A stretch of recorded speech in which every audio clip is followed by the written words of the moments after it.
So yeah, right back to the Stone Age. I'm afraid so. Right back to the Stone Age. That's terrible. Yeah, it is. Thank you, Becky, for being here and making that wonderful point. All right, next up, we have Nirvana. Nirvana, are you with us? And your people are with us as well? All right, good. Now, Nirvana, I understand that you are on insulin to manage your diabetes, yes? Yes, and thanks to President Biden and Vice President Harris, I only pay $35 a month for my insulin. That is great. That is great. But on page 465, Project 2025 calls for millions of people like yourself to pay more for prescription drugs like insulin. Why? Why? Well, I guess maybe to help Big Pharma make more money that they can donate to Republican politicians, I assume. Yeah, that makes sense. Yes, unfortunately, it does make sense. All right, let's talk to Anita. Anita, are you there? Yes. Hello, Anita. Hello. And Anita, what do you do for a living? I'm an OBGYN who delivers babies and does surgery. An OBGYN. She is an OBGYN that delivers babies. Uh-oh. Uh-oh, yeah. It's bad news, isn't it? It sure is.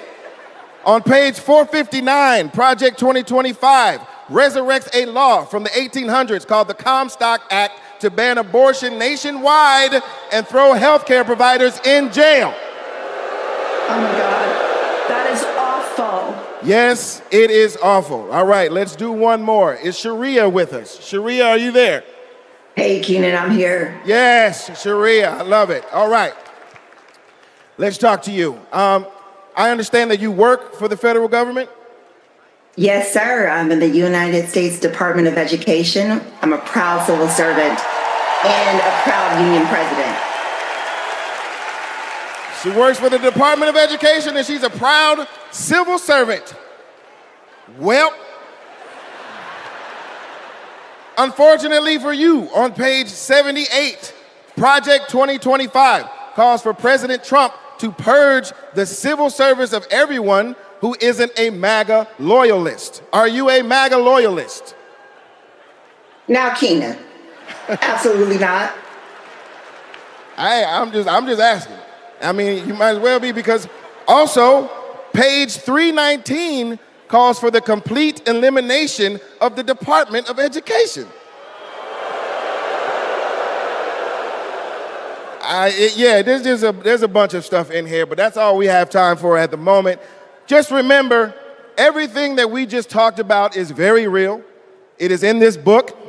You can read it online at kamalaharris.com/Project 2025. And most importantly, you can stop it from ever happening by electing Kamala Harris as the next president of the United States.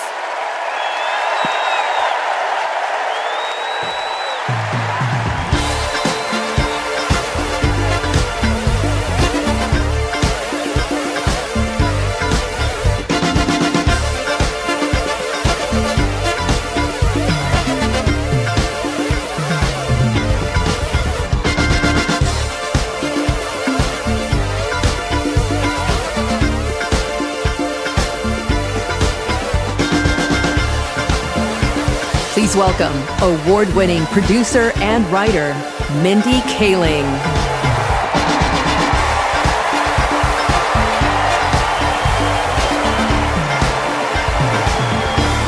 Good evening, everyone. Hello. Hello and welcome.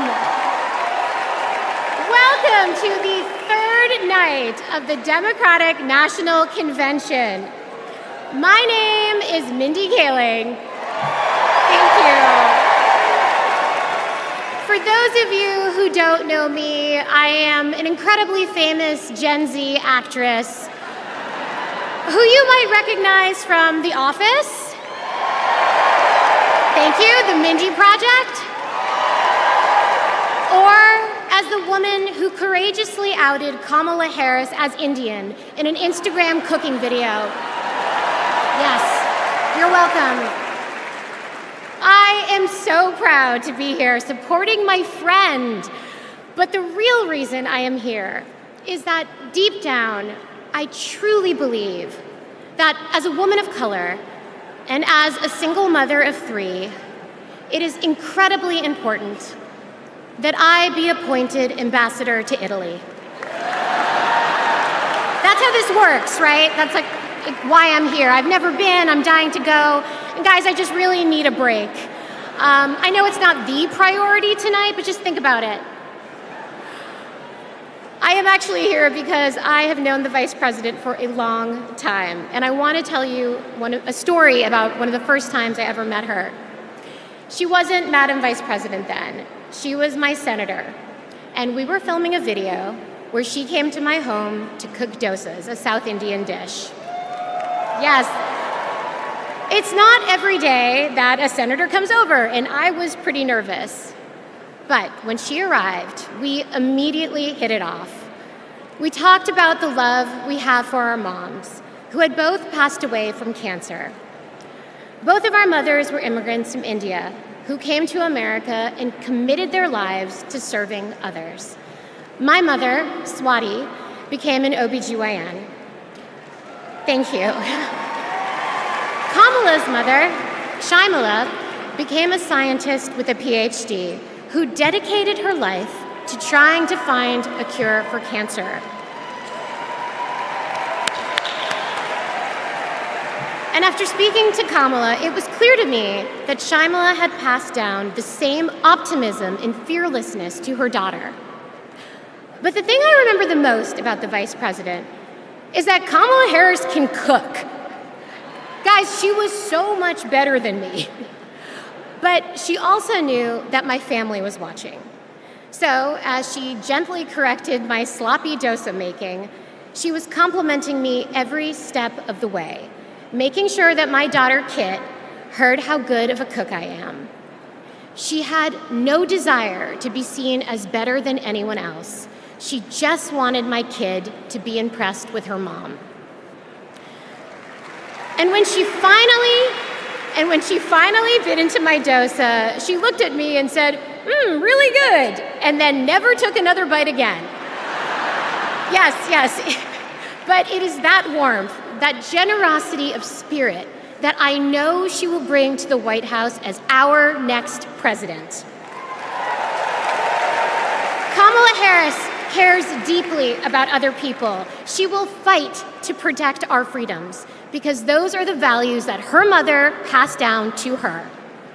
But in order to protect those freedoms, Democrats also need to win the House. So we have a lot to do, and please welcome to the stage your next Speaker of the House, Hakeem Jeffries.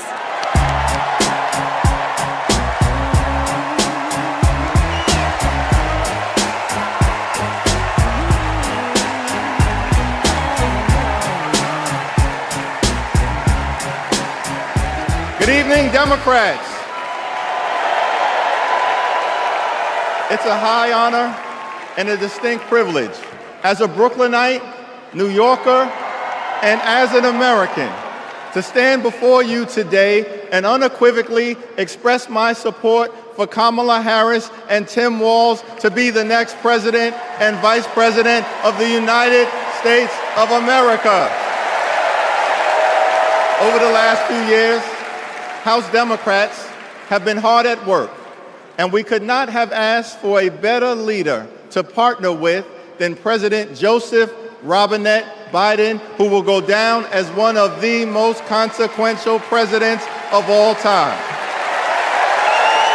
Last month, President Biden selflessly passed the torch to Vice President Kamala Harris, who is ready, willing, and able to fight for the people. Kamala Harris is a courageous leader, a compassionate leader, and a common sense leader who will deliver real results for everyday Americans. Kamala Harris is fighting for our freedom. Kamala Harris is fighting for our families. Kamala Harris is fighting for our future. Together, let's make Kamala Harris the 47th President of the United States of America.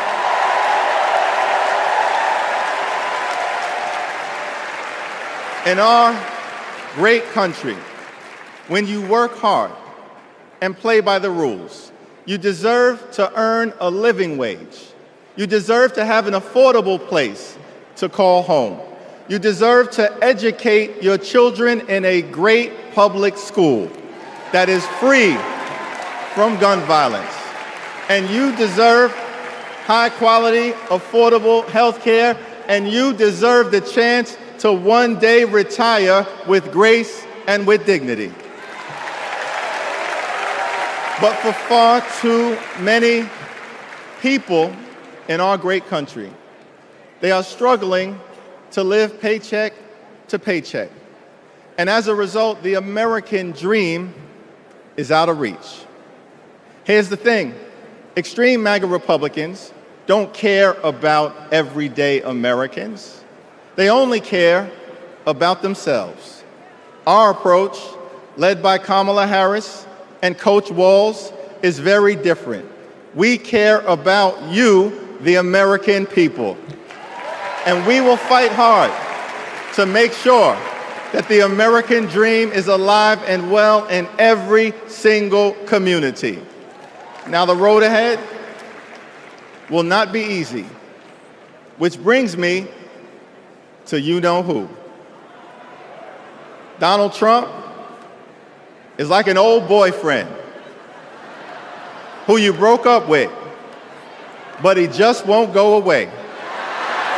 He has spent the last 4 years spinning the block, trying to get back into a relationship with the American people.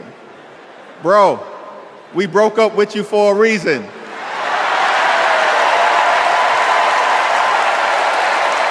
Trump was the mastermind of the GOP tax scam, where 83% of the benefits went to the wealthiest 1% in America. Trump failed our country during the COVID-19 pandemic. Trump is a chaos agent who is focused on himself, not the American people. Trump tried to destroy our democracy by lying about the election and inciting a violent mob to attack the Capitol. Trump put 3 extreme justices on the Supreme Court who destroyed Roe v. Wade. We broke up with you for a reason. Donald Trump can spin the block all he wants, but there's no reason for us to ever get back together. Been there, done that, we're not going back.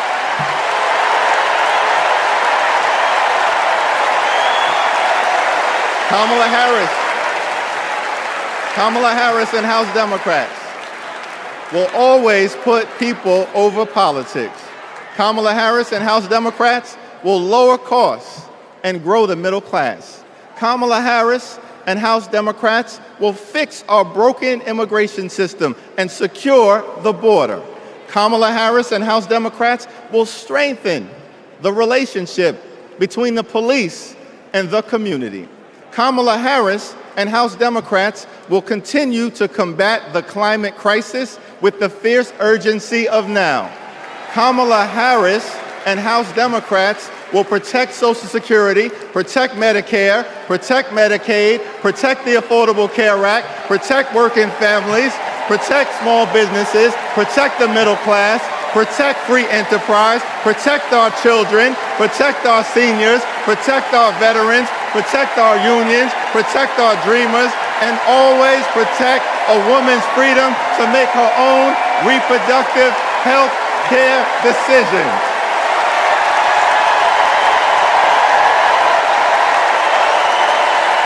The extreme MAGA Republicans want to divide us. But the Constitution promises equal protection under the law. We are one nation, under God, indivisible, with liberty and justice for all. Together, Together, let's build a brighter future for our children and our grandchildren.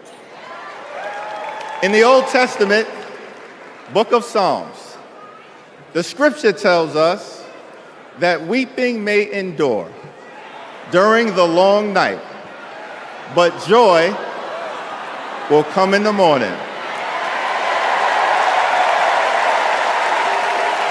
Here's how we do it. Strategize on Sunday. Meet the moment on Monday. Take it to them on Tuesday. Work it out on Wednesday. Thank the Lord on Thursday. Fight the power on Friday. Set it off on Saturday. Get a few hours of sleep, wake up the next day, and do it all over again until joy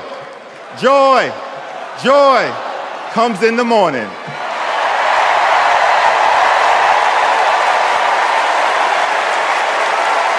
Now there's only 76 days left. There are only 76 days left. We must continue to speak up. We must continue to show up. We must continue to stand up, not as Democrats or Republicans, but as Americans. And when we do, nothing can stop Kamala Harris from becoming the 47th President of the United States of America. Nothing can stop House Democrats from taking back the majority. Nothing can stop the American people from continuing our march toward a more perfect union. Nothing can stop us. We're all the way up. God bless you. God bless Kamala Harris. May God bless the United States of America.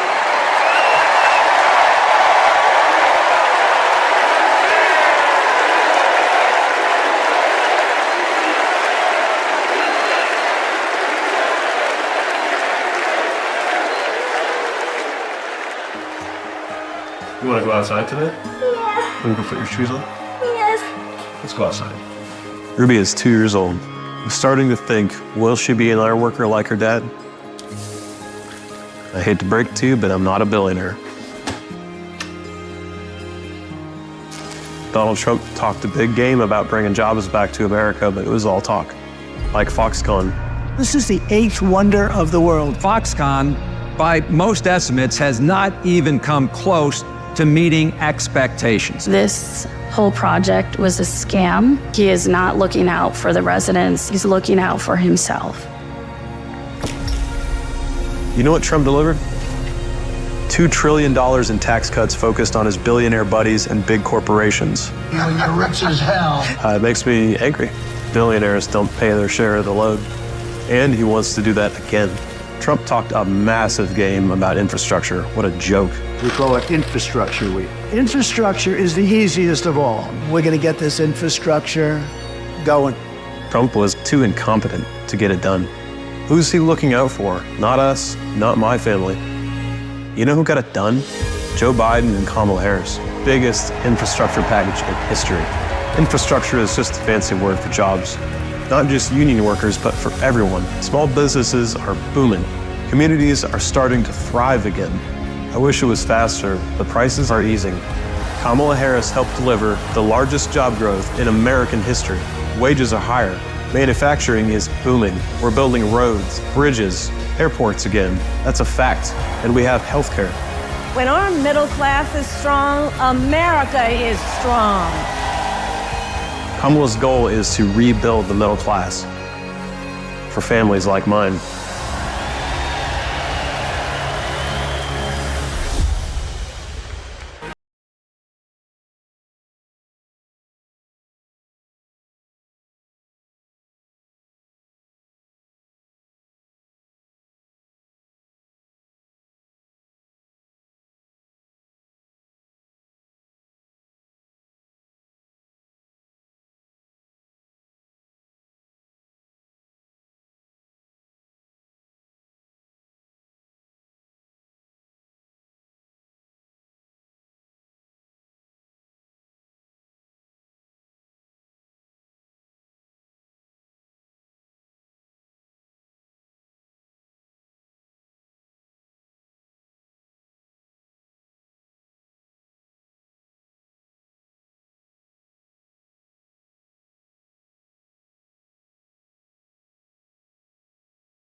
Thank you. Whoa.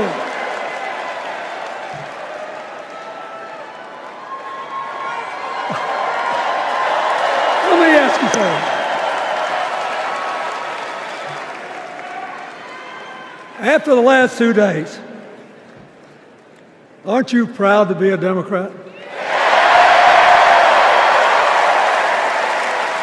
And I am very grateful to the Republicans and independents that have joined us, have been up here on the stage, and I hope they feel better about it now. Because I've seen all these things that even I have to be reminded of from time to time when I get my spirits down. I love seeing the Obamas here. I love seeing President Biden. And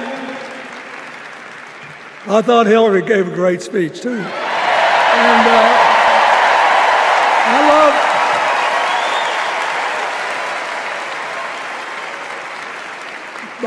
I love seeing all these young leaders.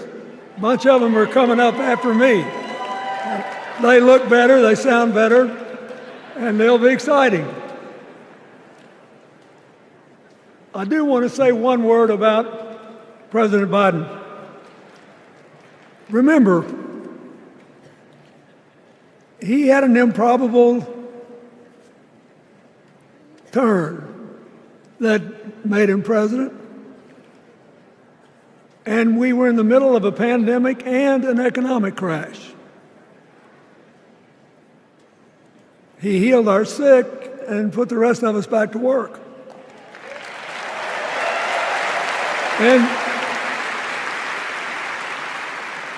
he strengthened our alliances for peace and security. He stood up for Ukraine. He's trying desperately to get a ceasefire in the Middle East.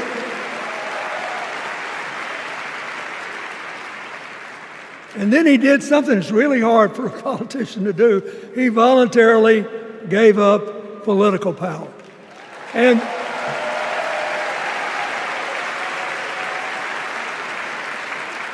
George Washington knew that, and he did it.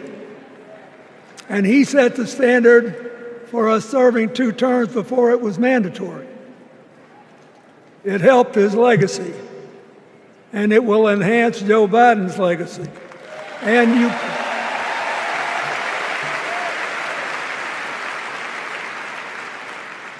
And it's a stark contrast to what goes on in the other party. So I want to thank him for his courage, compassion, his class, his service, his sacrifice.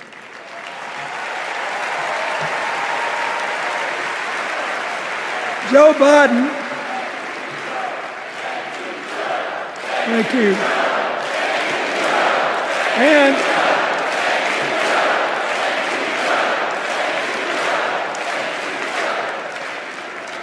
he kept the faith, and he's infected a lot of the rest of us.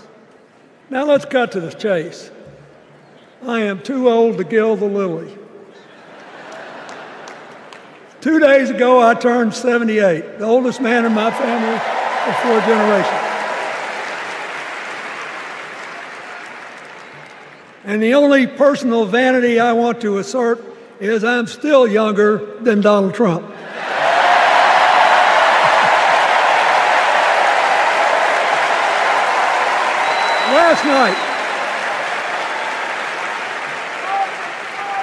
Last night, in what I thought was a very moving series of episodes, we nominated Kamala Harris and Tim Walz. And just think about that. 2 leaders with all-American but still improbable life stories. It could only happen here. Their careers, after all, started in community courtrooms and classrooms.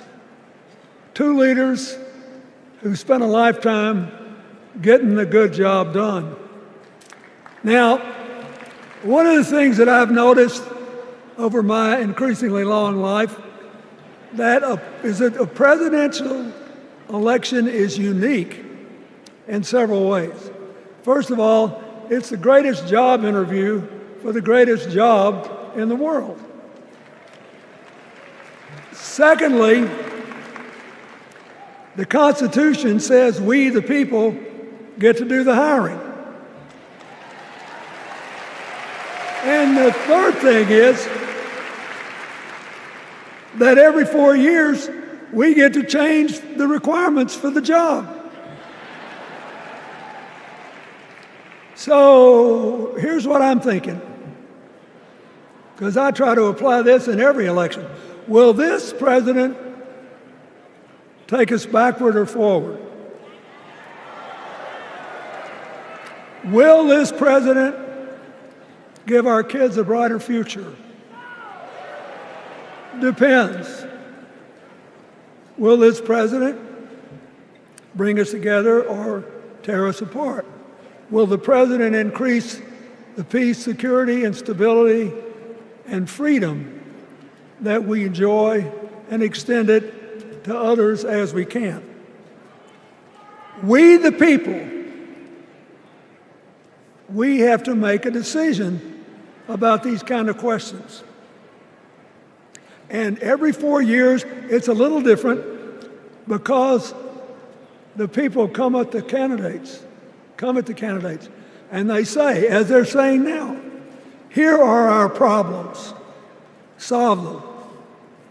Here are our opportunities, seize them. Here are our fears, ease them. Here are our dreams, help them come true.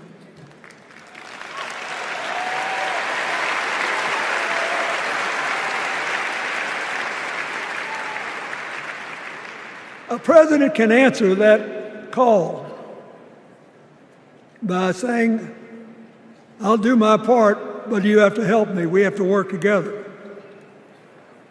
Or you can dodge what needs to be done by dividing, distracting, and diverting us. So in 2024, we got a pretty clear choice, it seems to me.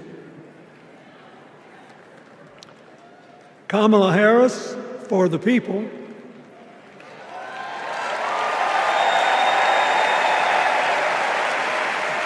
and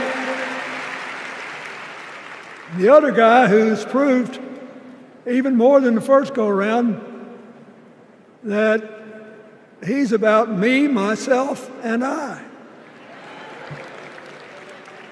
I know which one I like better for our country.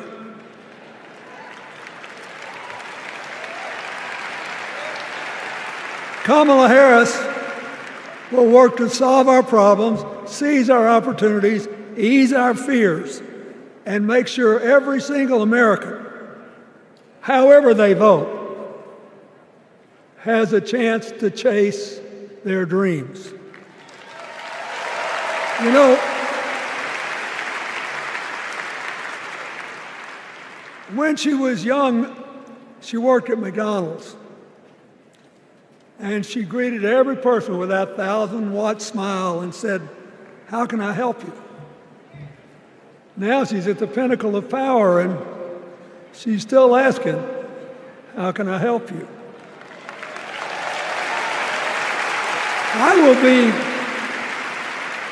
I'll be so happy when she actually enters the White House as president, because she will break my record as the president who spent the most time at McDonald's.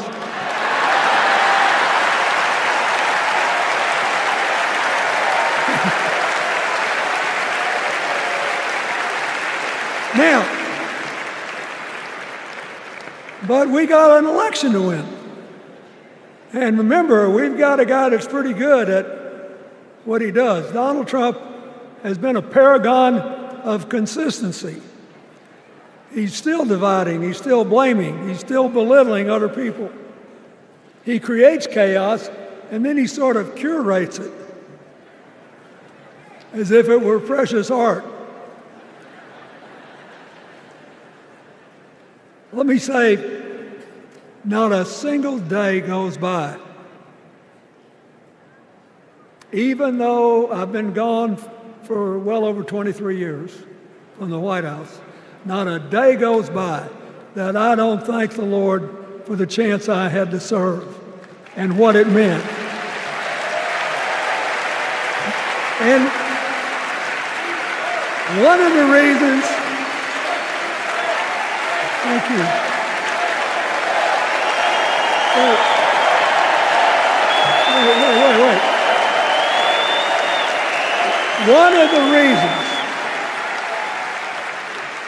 One of the reasons I love the job so much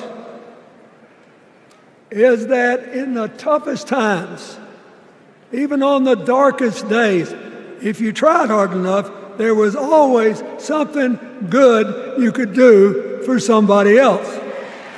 Now,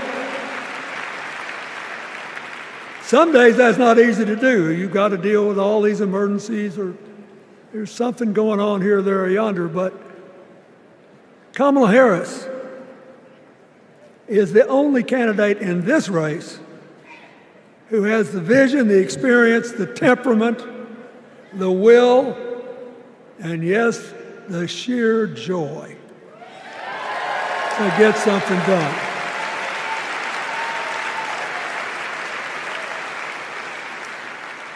I mean, look, what does her opponent do with his voice? He mostly talks about himself, right? So the next time you hear him, don't count the lies. Count the eyes.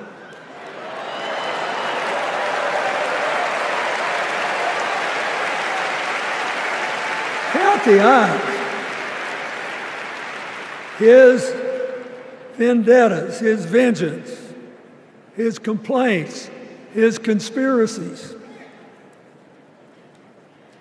He's like one of those tenors opening up before he walks out on stage, like I did, trying to get his lungs open by singing, me, me, me, me, me, me.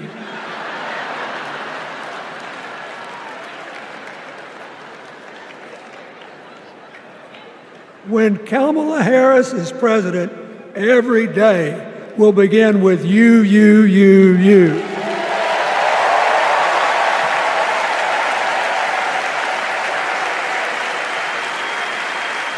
So, we got to ask ourselves the questions if we're going to hire a president. Do you want to build a strong economy from the bottom up and the middle out? Or do you want to spend the next 4 years talking about crowd size?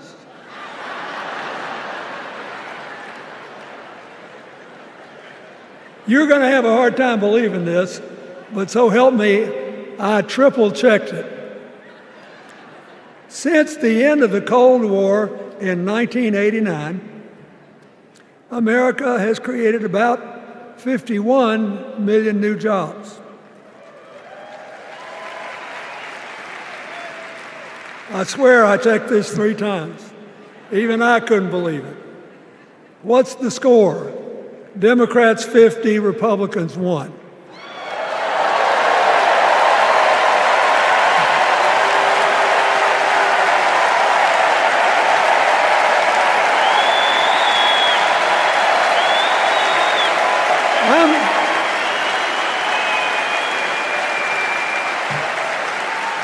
I'm glad that we've got a championship-winning coach on our team.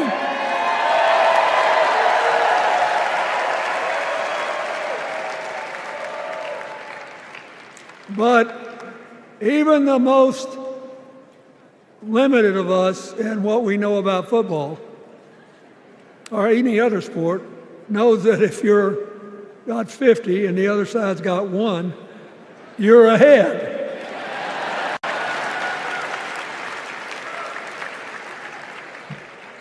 What about affordable housing? It's a terrible problem in America now. We need more. And affordable health care. That's why the Democrats put a limit on monthly payments for insulin and a $2,000 a year out-of-pocket limit, and are trying to cover more drugs by bargaining for prices. We need more financing for small businesses. We need still to strengthen our alliances. I almost croaked in the first debate of this election season when President Trump said nobody respected America anymore like they did when he was president. Wait. And with a straight face. Look, you got to give him. He's a good actor. With a straight face, he cited as evidence of the respect that existed for us when he was there the presidents of North Korea and Russia.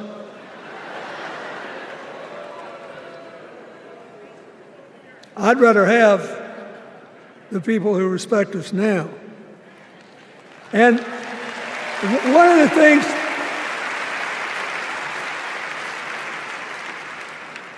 is when you send a signal to the other countries, you want them to know whether they agree with you or not, at least that you're on the level. Here's where you are and what you believe. What are they supposed to make to these endless tributes to the late, great Hannibal Lecter?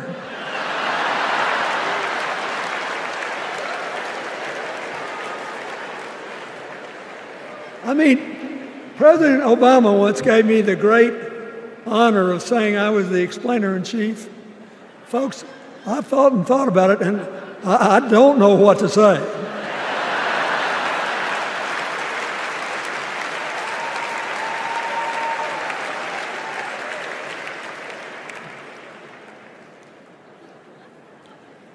Like Hakeem Jeffries, I too want an America that's more joyful, more inclusive, more future-focused. Just think what a burden it's been on us to get up day after day after day after day, buried in meaningless hot rhetoric, when there's so many opportunities out there, so many problems that need to be solved. I want that. And that's the America Kamala Harris will lead. And she's already made her first presidential decision, and she knocked it out of the park when she asked Governor Tim Walz to be her nominee for vice president.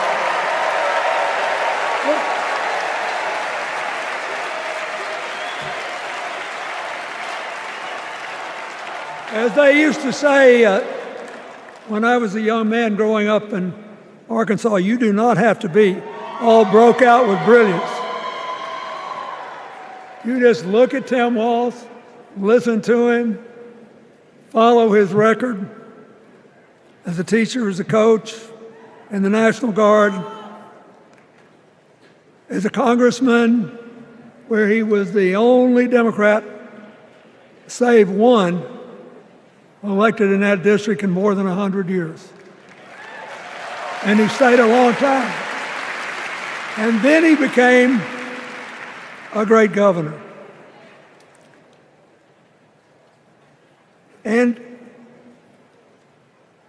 by all accounts, he was a crack shot who had the courage among his rural constituents to say, we do not need these assault weapons available to people who can kill our kids in school.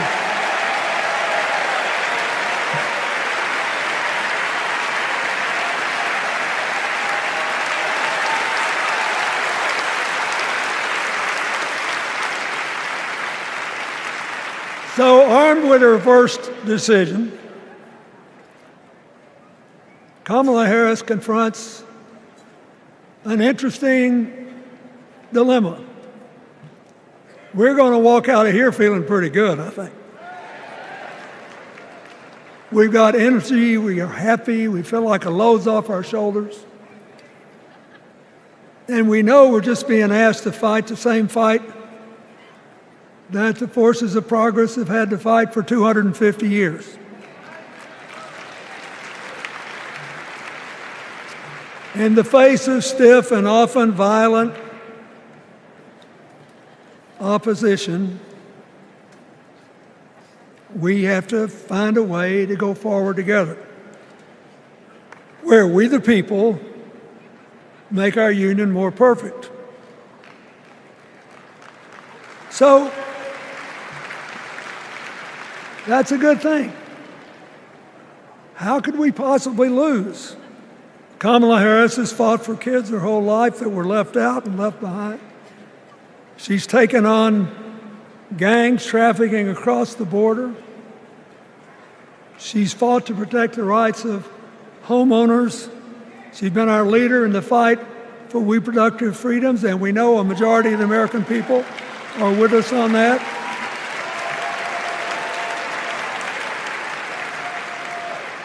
And she's gained an invaluable amount of experience as vice president, advancing our values and interests around the world.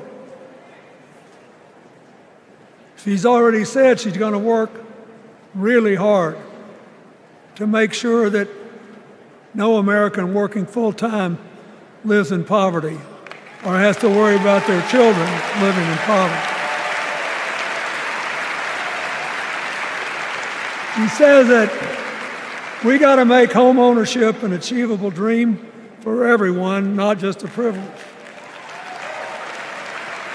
She said that and this meant a lot to me, that she would protect everybody's right to vote, whether or not they voted for her. They were citizens and they deserved the right to vote.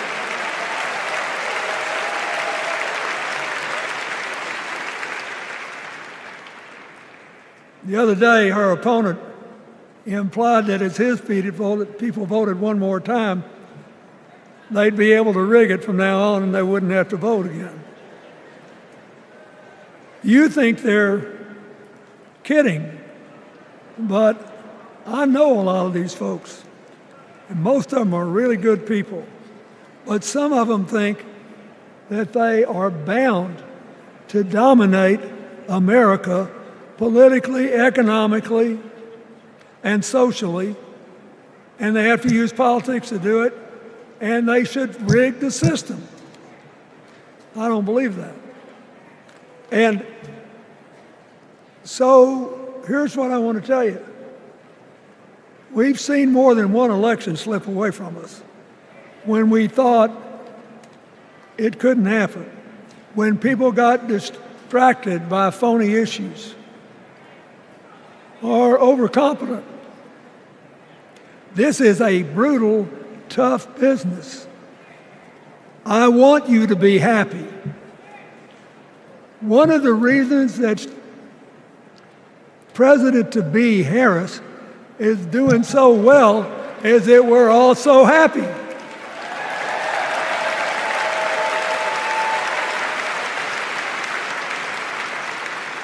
But you should never underestimate your adversary.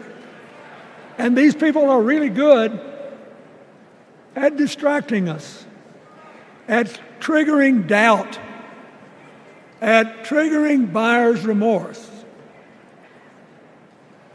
As the Obama said so eloquently last night, they are human, you know. They're bound to make a mistake now and then. We got to be tough. And so, as somebody who spends a lot of time in small towns and rural areas in New York and Arkansas and other places, I urge you to talk to all your neighbors. I urge you to meet people where they are. I urge you not to demean them, but not to pretend you don't disagree with them if you do. Treat them with respect, just the way you'd like them to treat you.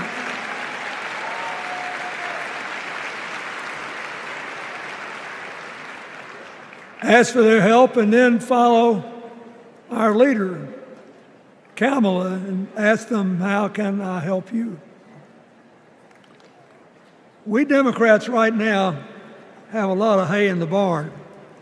We've got massive achievements, massive advances, but there's still a lot of slips between today and Election Day that we have to navigate. And so I want to say this from the bottom of my heart. I have no idea how many more of these I'll be able to come to. I started in '76, and I've been to every one since. But no, 72. Lord, I'm getting old. But here's what I want you to know. If you vote for this team, if you can get them elected and let them bring in this breath of fresh air, you will be proud of it for the rest of your life. Your children will be proud of it. Your grandchildren will be proud of it.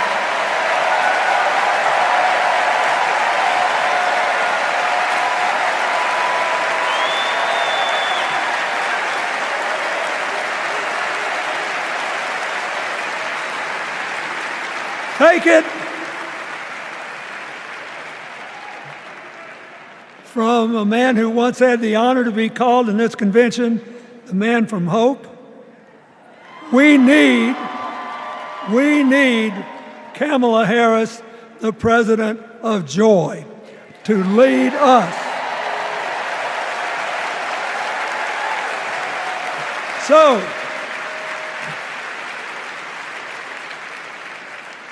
I'll be doing my part, you do yours. I'll see you when we're making a real joyful noise when the votes are counted. God bless you, and God bless America.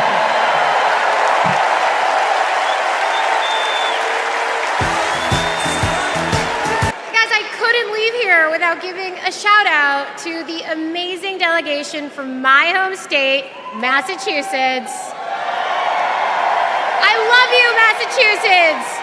Everyone is always hating on us, but they just don't get it. Go Sox! Go Jason Tatum! Ben Affleck, hang in there! Dunkin' Donuts is the best coffee in the world. Okay. Our next speaker needs no introduction. She was the first woman to ever serve as Speaker of the House. Yes, you know what's coming. This woman was doing Brat before Brat was Brat. The mother of dragons, please welcome Nancy Pelosi.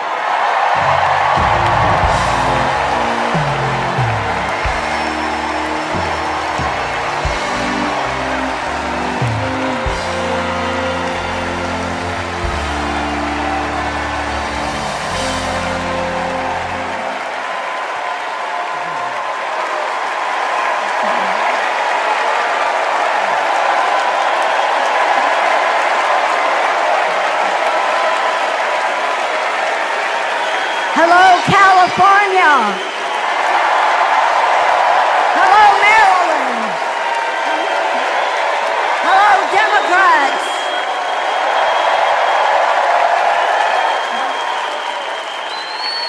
On January 20th, 2021, with the inauguration of Joe Biden and Kamala Harris, we established one of the most successful presidencies of modern times.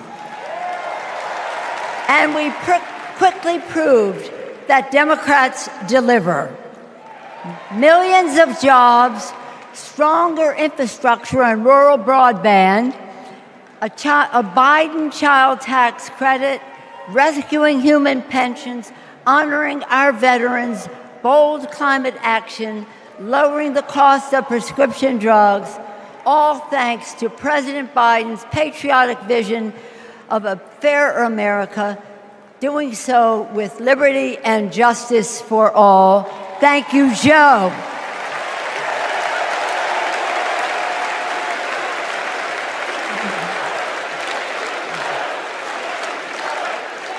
And I know that Vice President Harris is ready to take us to new heights. I've known Kamala Harris for decades. Personally, I know her a person of deep faith, which is reflected in her community care and service. Officially, she is a leader of strength and wisdom and eloquence on policy, most recently demonstrated fighting for women's right to choose. Politically, she is astute and strategic in winning difficult elections, quickly securing the nomination with dignity and grace, and choosing Tim Walz as our vice president. I had the honor of serving with Tim for 12 years in the Congress. He united Democrats, Republicans, and independents to turn a red district blue.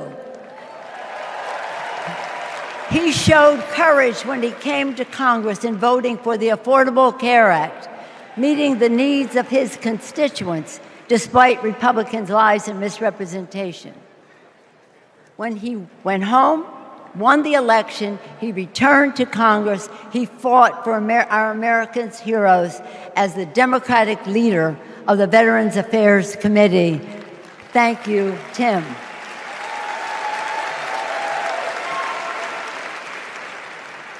January 6th was a perilous moment for our democracy. Never before had a president of the United States so brazenly assaulted the bedrock of our democracy, so gleefully embraced political violence, so willfully betrayed his oath of office. Let us not forget who assaulted democracy on January 6th. He did. But let us not forget who saved democracy that day. We did.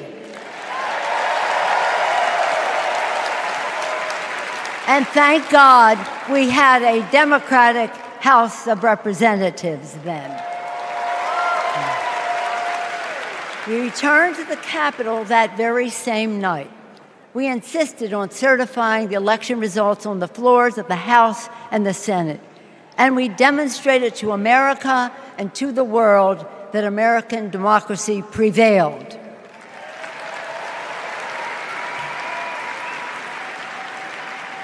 The parable of January 6th reminds us that our democracy is only as strong as the courage and commitment of those entrusted with its care.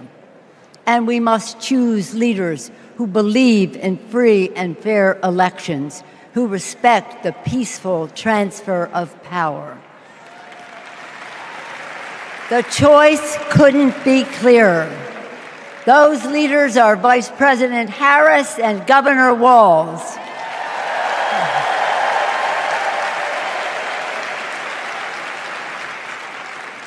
When the sun rose on January 7th, as our national anthem declares, we gave proof through the night that our flag was still there.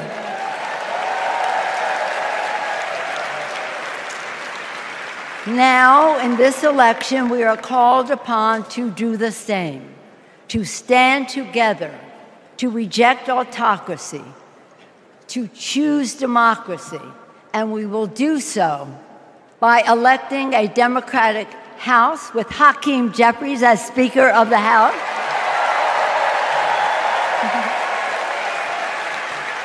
electing a Democratic Senate, electing Tim Walz as Vice President of the United States, and electing Kamala Harris as the President of the United States. Onward to victory!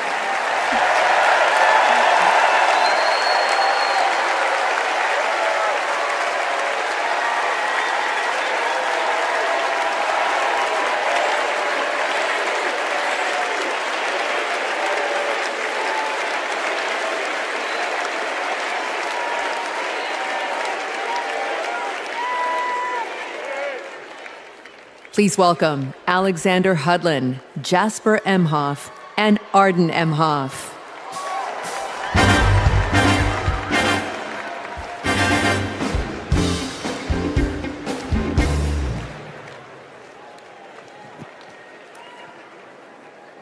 Kamala Harris is our auntie. She'll be a president who cares for all of us. She'll lift us up. In 2016, we celebrated Auntie's Senate win. We saw Trump winning. I was only 9, but I knew enough to be concerned. Auntie said, "Do you know what superheroes do?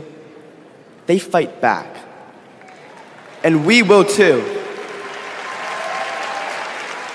She will make time for what matters. You know, no one is busier than my auntie, but she always makes time for family. From moments as simple as cooking and sharing a meal to exchanging stories and jokes. Auntie taught me about being present in what's important, and I know that's how she'll lead.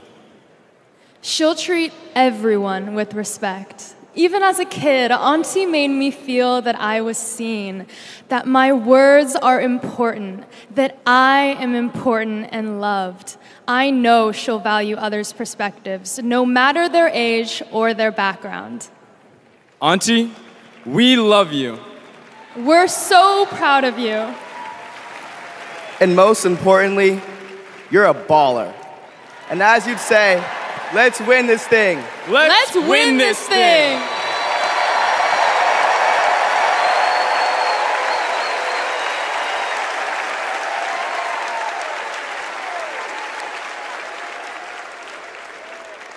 Please welcome nominee for U.S. Congress in California, Latifah Simon.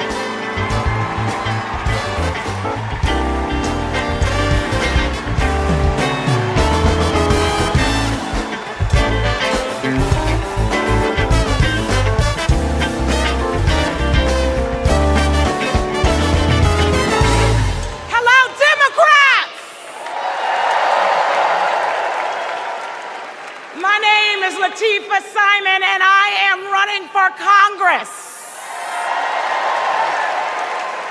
And I'm here tonight to tell you all about the Kamala Harris that I know. I'm gonna tell you. When Kamala Harris was the district attorney in San Francisco, California, I was a teen mother running an organization working to end sex trafficking among beautiful young women and girls, to build the self-determination and power among those girls. And Kamala learned about the work that I was doing, and she asked me to join her team. And I joined her team. She saw my potential, my commitment, and the good work that we could do together. And I saw her. I saw Kamala Harris holding the hands of sexual assault survivors. I saw scores of mothers who lost their babies to gun violence, lining up day after day at the courthouse, waiting only to speak to Kamala because they knew that she would hear them, that she would truly see them. Because there's something about Kamala Harris. For those who know her, you know. When she hears your story, she carries it with her. When she sees you, she truly sees you. She truly sees you. She is the best among us. After working with Kamala Harris day in and day out for 5 years to create programs that supported young people to get out of the criminal justice system once and for all with good jobs, with opportunity. She wanted to get to the root cause of a broken criminal justice system. I saw her chip away.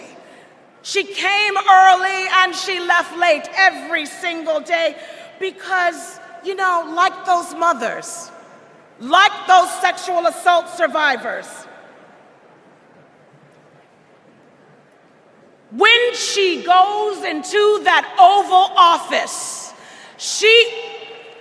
when she goes into that Oval Office, I guarantee you she will take all of us with her. All of us. The single mothers, the disabled veterans, the low-income folks who are dying to survive, the immigrants who are trying to work towards the promise of America. She will take us all. The farm workers, she will take us all with her. All of us. That is the Kamala Harris that I know so deeply. That is the Kamala Harris that I love. A woman of the people. A woman, a fierce woman for the people. Good night, Democrats.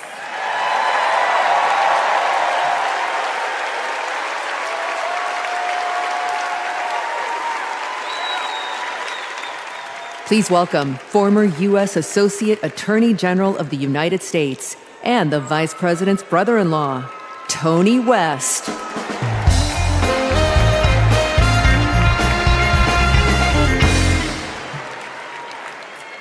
"35 years ago, in my first week at law school, I met a new classmate, Maya Harris.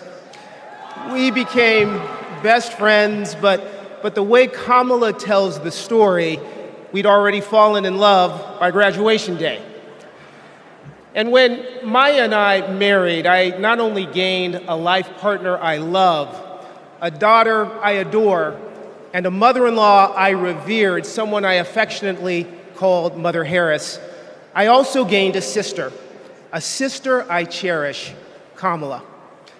Now, Maya, Kamala, and I each pursued different legal careers, but we were motivated by the same values: a belief in equal opportunity, a yearning for fairness, a passion for justice.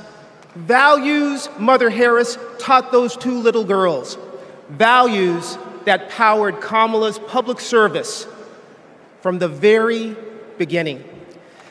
You know, one of Kamala's very first cases in the district attorney's office, it involved a woman, an innocent woman, wrongfully arrested in a police raid.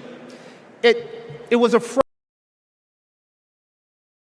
Friday afternoon, and the courthouse was shutting down for the weekend. And look, most prosecutors, they would have gone home and dealt with the matter the following Monday. But not Kamala. You see, my sister-in-law knew that if the judge didn't see this woman that afternoon, she'd spend the entire weekend in jail. And Kamala, she wondered, does this woman work weekends? Would she lose her job? Does she have young kids at home? Who'd feed those kids? So Kamala pleaded for the judge to return to the bench and to hear the matter. And the judge agreed. And within minutes, that woman was released back to her family that night.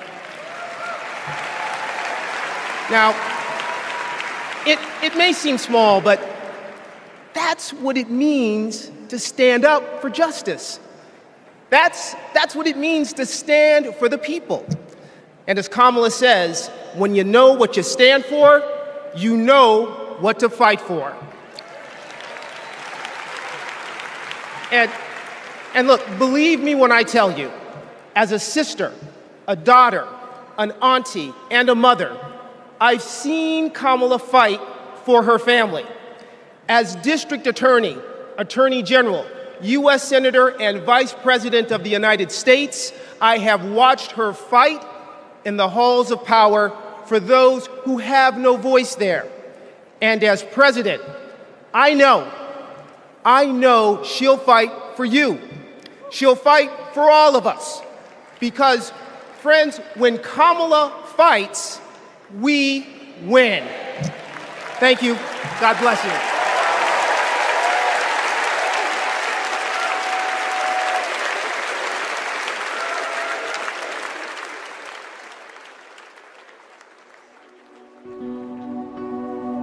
A crime against any one of us is a crime against all of us.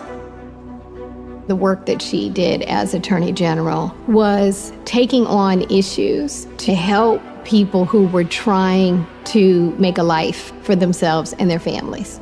When Kamala Harris came into office in 2011, the most urgent economic crisis facing communities throughout California was the foreclosure crisis.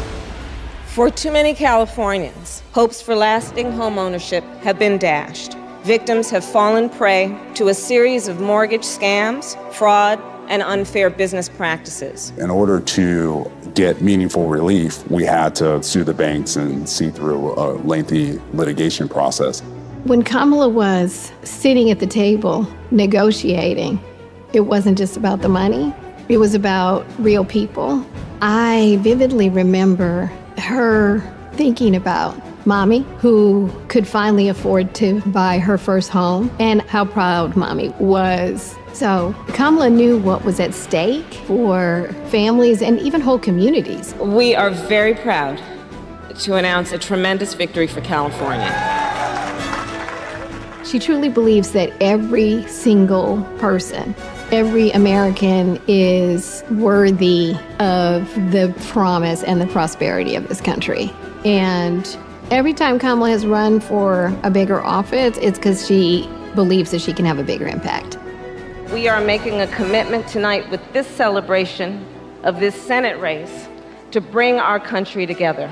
In the Senate, to get a position on the Intelligence Committee is very coveted because it is about protecting our nation's security. And Kamala hit the ground running. She would not let a witness off easily. Did you have any communications with Russian officials for any reason during the campaign that have not been disclosed? I don't recall it. I need to be correct as best I can. I do want you to be honest. And I'm not able to be rushed this fast. It makes me nervous.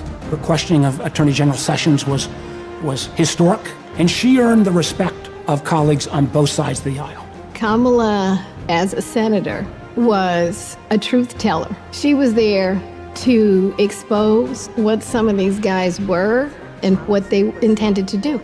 Can you think of any laws that give government the power to make decisions about the male body?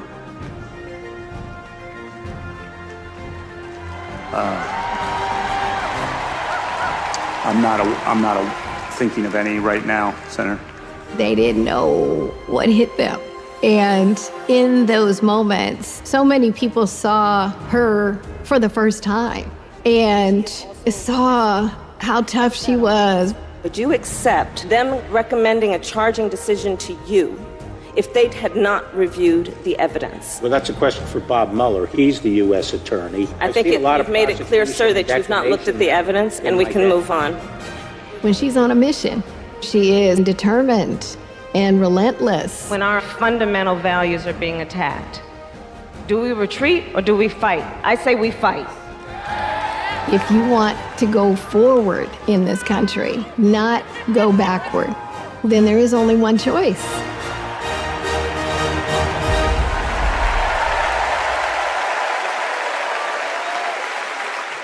Please welcome Nevada Senator Catherine Cortez Masto.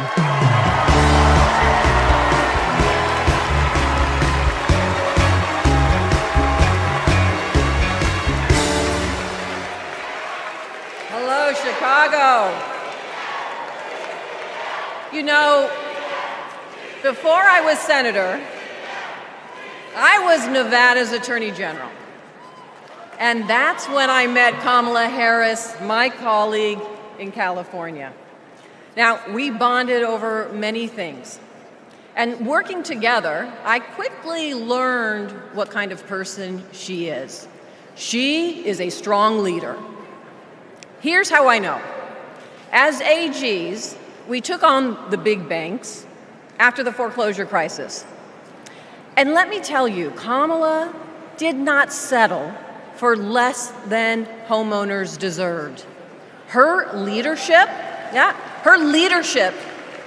helped win billions for working families nationwide. Delivering for families, that's Kamala Harris. Kamala and I also worked to protect our southern border. During that time, Kamala invited a group of AGs across the border to meet with Mexican officials. Now, we worked together to put transnational criminals and drug smugglers behind bars. Holding criminals accountable, that's Kamala Harris. Listen, and when we took on human traffickers, Kamala had us meet with survivors so that we could understand who we were fighting for. Standing up for justice, that's Kamala Harris. So trust me when I say I know she will fight for our families and our freedoms. Now, we must fight for her. Every vote matters. I know. In 2016, Nevadans elected me, the granddaughter of a baker from Mexico, to serve as the first Latina in the United States Senate. I'll tell you what.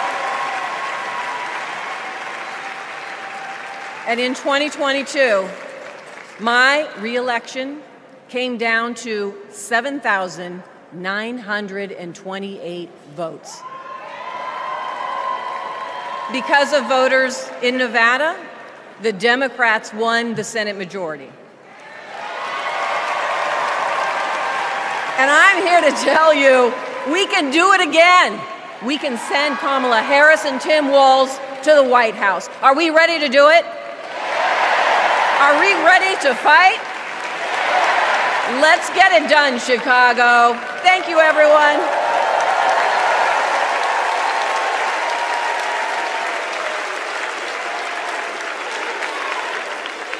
Please welcome Pennsylvania Governor Josh Shapiro.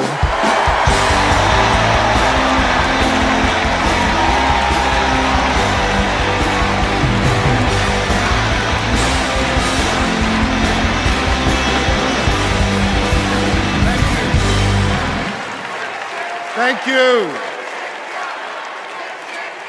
2.5 centuries ago in Philadelphia, a band of patriots declared their independence from a king and set ourselves on a path of self-determination.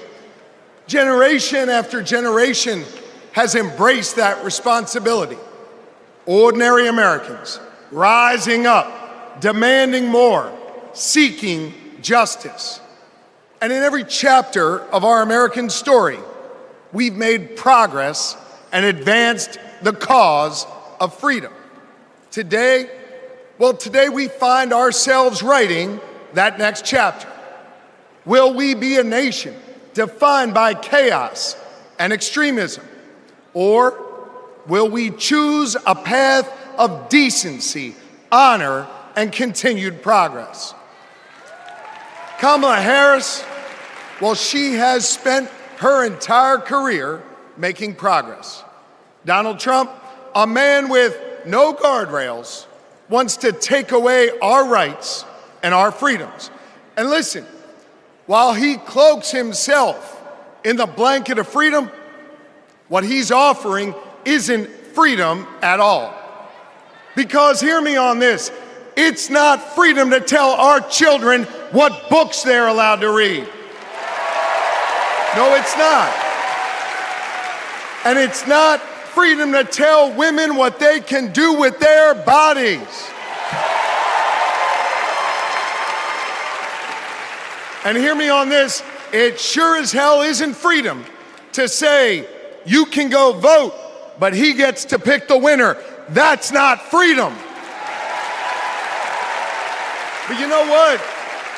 You know what, Democrats?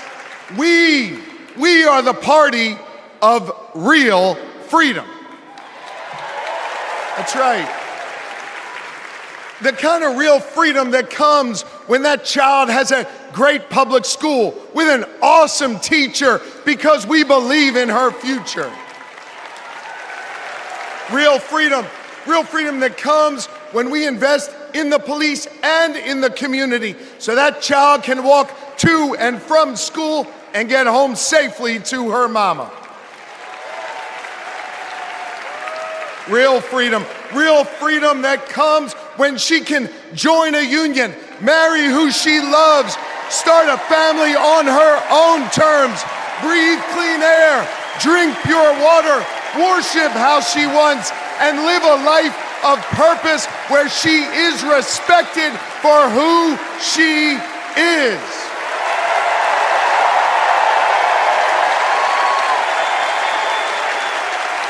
Real freedom that comes when she can look at Madam President and know that this is a nation where anything and everything is possible. That is real freedom, and that is what we are fighting for.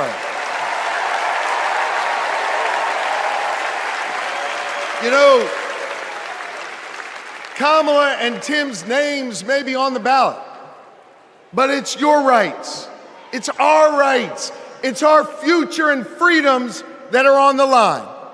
And you have the power to shape the future of this country.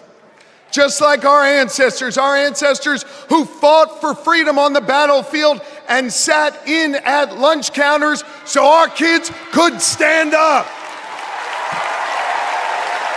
Now it's on us. It's on us, my friends, to organize in our communities and on our For You pages around three basic American principles. We value our freedom, we cherish our democracy, and we love this country. And listen,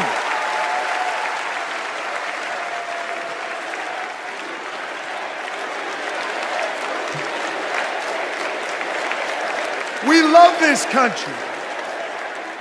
And listen, despite our challenges, hear me on this, I want you to know I have never been more hopeful because I see in all of you the enduring promise of America. E pluribus unum, out of many one. It's not merely a motto from the past, it's our direction for the future. You see, you all give me hope, and you all have the power. So let's use that power. Let's do the hard work necessary to win this election and write the next chapter in our American story. So are you ready to protect our rights? Are you ready to secure our freedoms? And are you ready to defend our democracy? And are you ready to elect Kamala Harris and Tim Walz? America, let's get to work.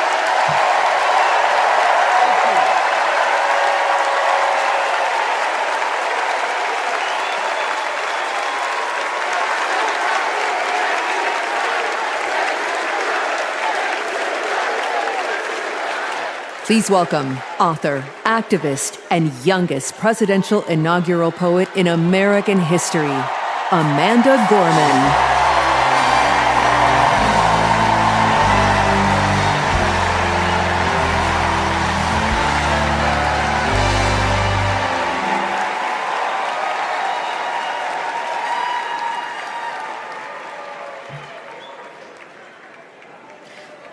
gather at this hallowed place because we believe in the American dream. We face a race that tests if this country we cherish shall perish from the earth, and if our earth shall perish from this country. It falls to us to ensure that we do not fall, for a people that cannot stand together cannot stand at all. We are one family, regardless of religion, class, or color.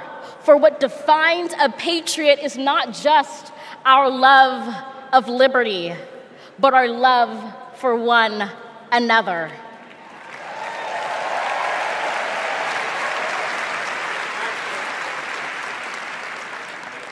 This is loud in our country's call because while we all love freedom, it is love that frees us all.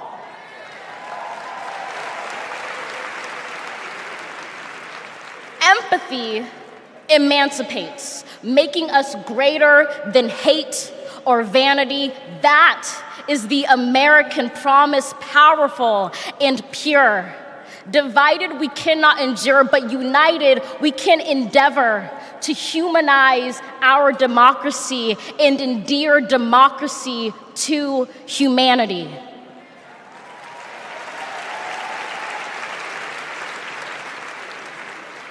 And make no mistake, cohering is the hardest task history ever wrote. But tomorrow is not written by our odds of hardship, but by the audacity of our hope, by the vitality of our vote.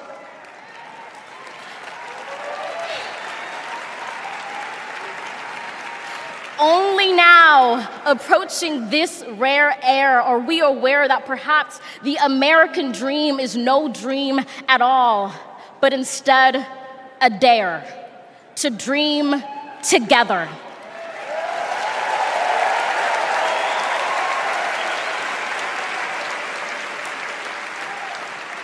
Like a million roots tethered, branching up humbly, making one tree. This is our country from many, one, from battles won, our freedoms sung, our kingdom come has just begun.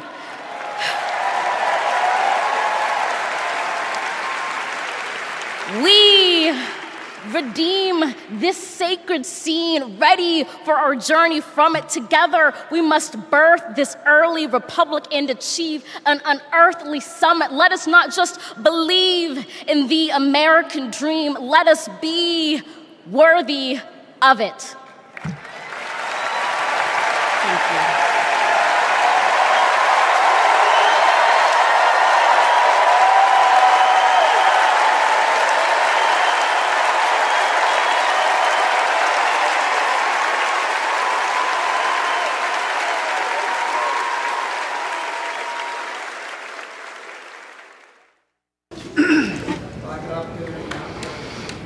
There's a word I heard. The word is called freedom. Can you tell me what it means? Interesting. Let me think about that for a second. The spirit of freedom. For me? Oh, yeah. Freedom, to me, means choice. The ability to laugh with friends. Be who you want to be. Go where you want to go. Living your life day to day. Having new chapters in that life. I believe in having your own words and being able to do what you want to. The freedom to raise our family in healthy communities. The idea that I can turn to my partner, my husband, and say I love you with every being of my soul. Being able to start a family when I want to, being able to, support the missions that I want to go to the church that I want to. Not everyone has the same opportunities, but the United States is, of anywhere I've ever been, just one place where you can accomplish more. The big fantastic thing about America is that it is the land of opportunity. I know it sounds trite, but it's the truth. I grew up with a single mom, and she really imbued in me these qualities that you just really have to care about your neighbors and your family and your friends. I feel like the American dream is having opportunities, having the opportunity to go to college if you want to, having the opportunity to get any job you can, no matter who you are or where you come from. The American dream is about having the ability to make choices about your medical care and do whatever you want to do with your life without anybody telling you if it's good or not. We are in an incredible moment in history. We've seen women stripped of their most fundamental right to autonomy over their bodies. The freedom to make choices about your body, your life, your career should be entirely in your control. But I have found that good people want to do good things. That you find a way to move forward under ugly and scary circumstances. The work that lies ahead is to make America live up to its highest ideals. And, we're proud to go to work. The work to build a better future really depends on all of us coming together. We have to bring back that respect for everyone. I don't think we're as divided as we seem. Let's come together as one big nation. I feel like we are on the verge of something very amazing in this country. It makes me want to fight for our children and future generations to ensure they have just as many, if not more, freedoms than we had.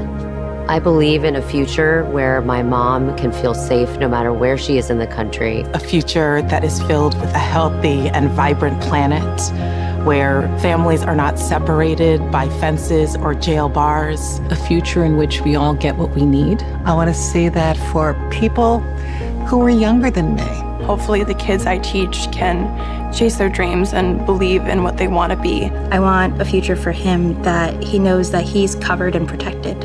Everyone should think about what we can leave to the next generation. It's our responsibility. It's what we have to do. My name's Tyler. My name's Yvette. And we believe in love. I'm Alex.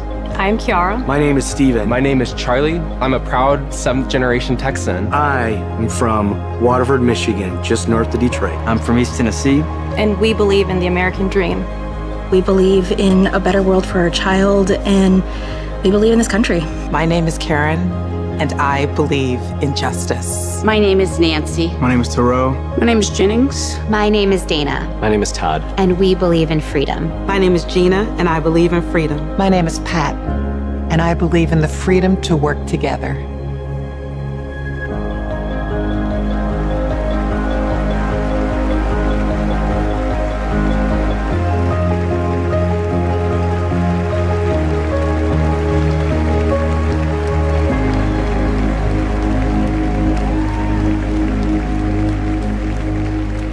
Please welcome Oprah Winfrey.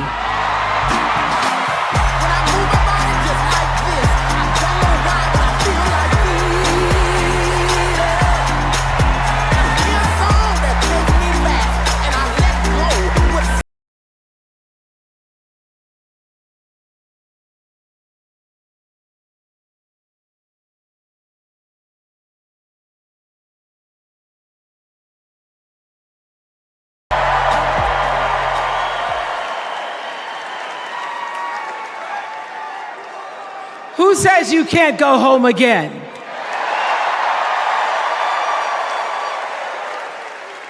After watching the Obamas last night, that was some epic fire, wasn't it? Some epic fire. We're now so fired up, we can't wait to leave here and do something.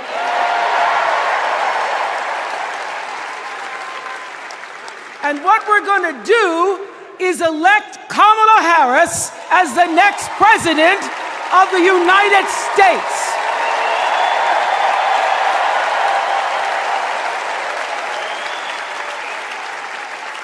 I am so honored to have been asked to speak on tonight's theme about what matters most to me, to you, and all of us Americans: freedom.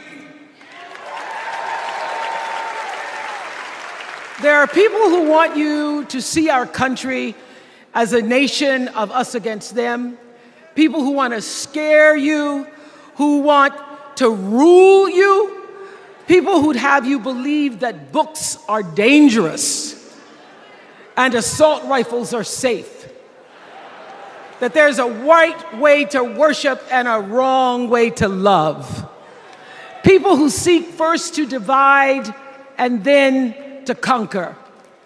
But here's the thing.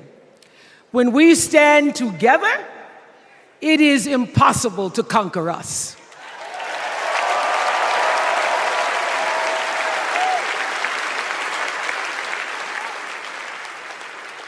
In the words of an extraordinary American, the late Congressman John Lewis,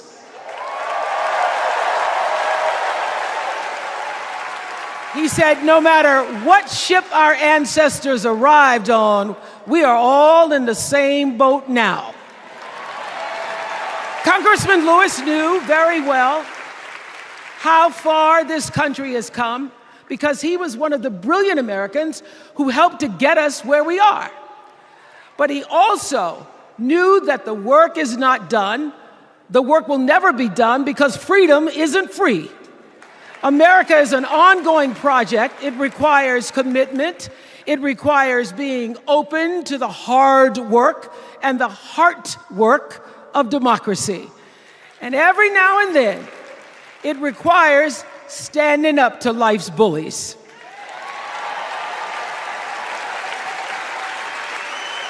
I know this. I've lived in Mississippi, in Tennessee, in Wisconsin, Maryland, Indiana, Florida, Hawaii, Colorado, California, and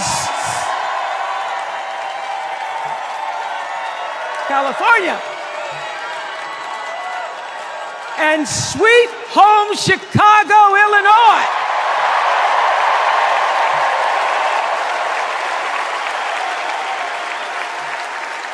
I have actually traveled this country from the redwood forests, love those redwoods, to the Gulf Stream waters.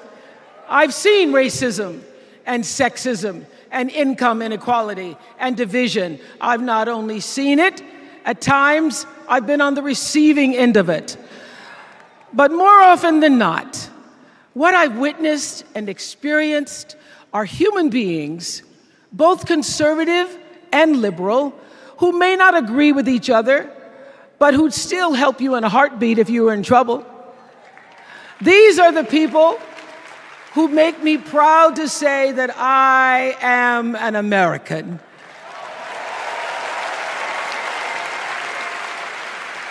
They are the best of America. And despite have you think,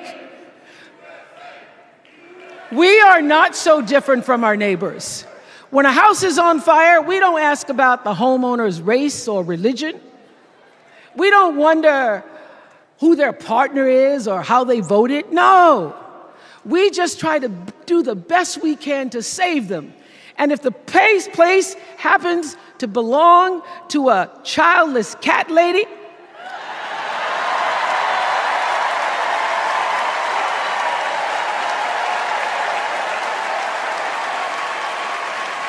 well, we try to get that cat out too.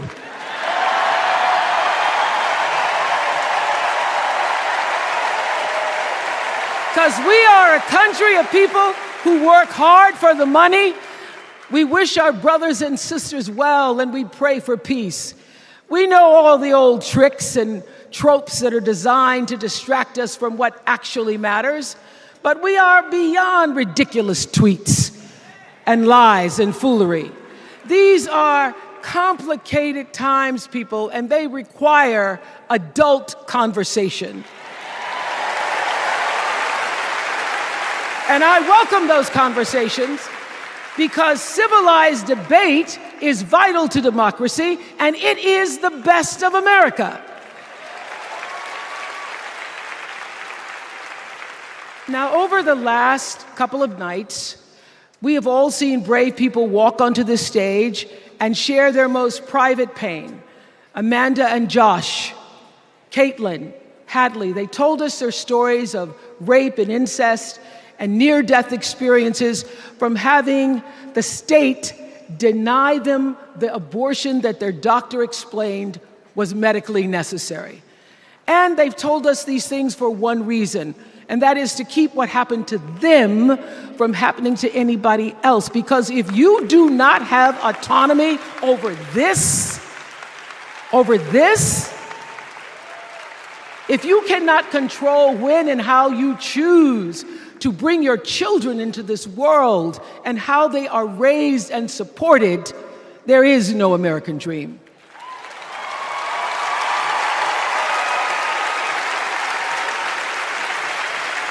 The women and men who are battling to keep us from going back to a time of desperation and shame and stone cold fear, they are the new freedom fighters. And make no mistake, they are the best of America.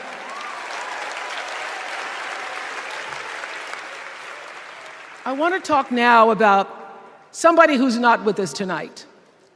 Tessie Prevost Williams was born in New Orleans not long after the Supreme Court ruled that segregated public schools were unconstitutional. That was in 1954, same year I was born.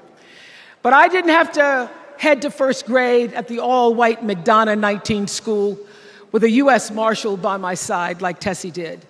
And when I got to school, the building wasn't empty like it was for Tessie. You see, rather than allowing McDonough to be integrated, parents pulled their kids out of the school, leaving only Tessie and two other little black girls, Gail Etienne and Leona Tate, to sit in a classroom with the windows papered over to block snipers from attacking their 6-year-old bodies. Tessie passed away 6 weeks ago. And I tell this story to honor her tonight because she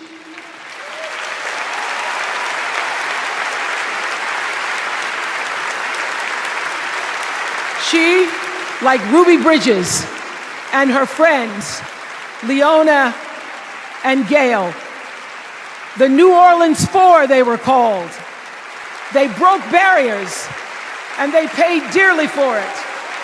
But it was the grace and guts and courage of women like Tessie Prevost Williams that paved the way for another young girl who 9 years later became part of the second class to integrate the public schools in Berkeley, California.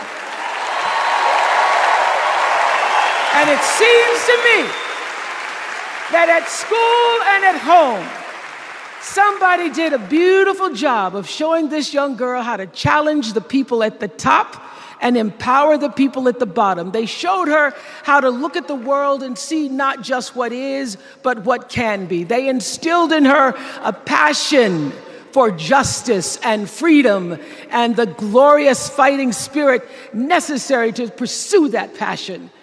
And soon, and very soon,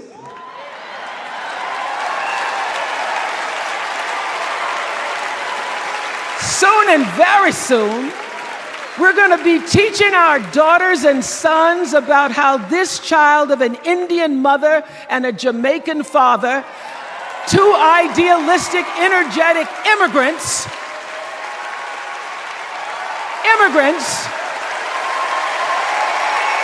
how this child grew up to become the 47th president of the United States.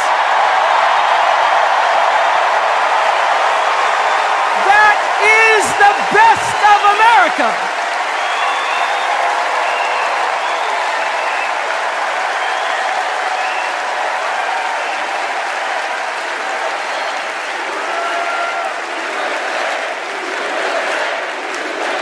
You know, let me tell you this. This election isn't about us and them. It's about you and me and what we want our futures to look like. There are choices to be made when we cast our ballot. Now, there's a certain candidate that says if we just go to the polls this one time, that we'll never have to do it again. Well, you know what? You're looking at a registered independent who's proud to vote again and again and again because I'm an American and that's what Americans do. Voting is the best of America.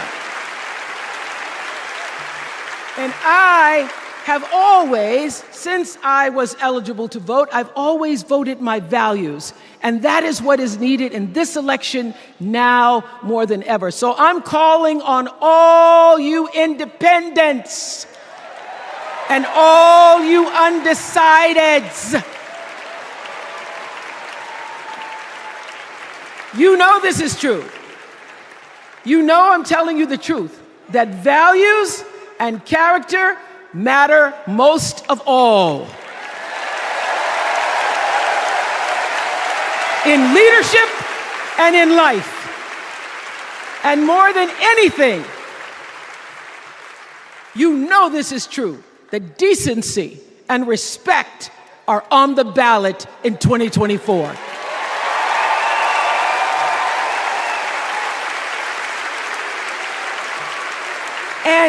And just plain common sense. Common sense tells you that Kamala Harris and Tim Walz can give us decency and respect.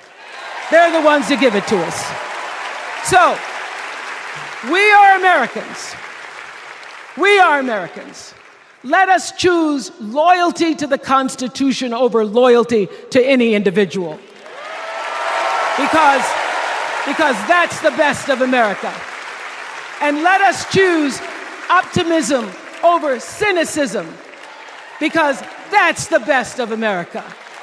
And let us choose inclusion over retribution. Let us choose common sense over nonsense.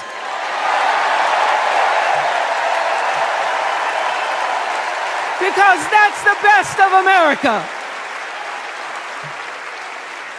And let us choose the sweet promise of tomorrow over the bitter return to yesterday. We won't go back. We won't be set back, pushed back, bullied back, kicked back. We're not going back.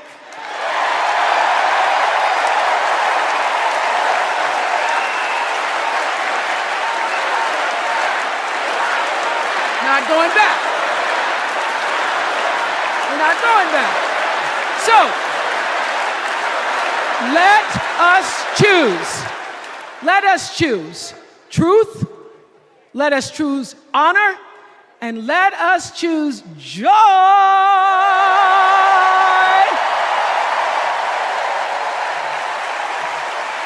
Because that's the best of America. But more than anything else, let us choose freedom. Why? Because that's the best of America. We're all Americans, and together, let's all choose Kamala Harris.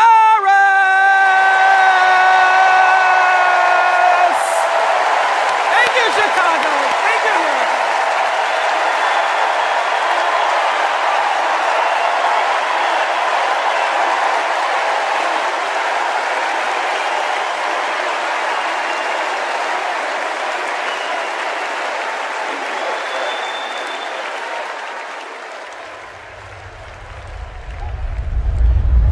Here's what I want people to know about Tim Walz. Well, everybody at Mankato West High School loved Tim Walz. Yeah, I mean, Tim was jovial. When he would start teaching, it was like full contact teaching. You could not help but be interested in what he was talking about. He seemed to care about everybody in his class. He knew everyone's name. He wanted to know what interested you, how to engage you, what you were excited about, what you're feeling bad about. Mr. Walz was my geography and social studies teacher. Mr. Walz was my football coach. My middle school basketball coach. When we were doing the high school play The Nerd, he was the person building the sets. I don't think that there has ever been a moment where I've seen Tim exhausted from giving or engaging. He always seems like that person that's got the never-ending gas tank who can keep going. When I decided to come out as gay, we started the Gay Straight Alliance. Tim Walz was the faculty advisor. We saw him not only as a teacher, but a mentor and a leader. Mr. Walz was a really big part in helping build this community, and he's a big reason why I became a teacher myself.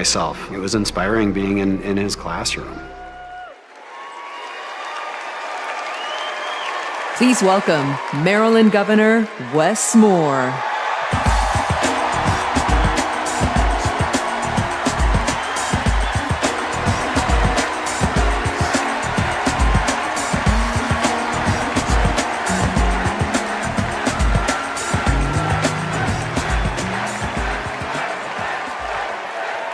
Thank you.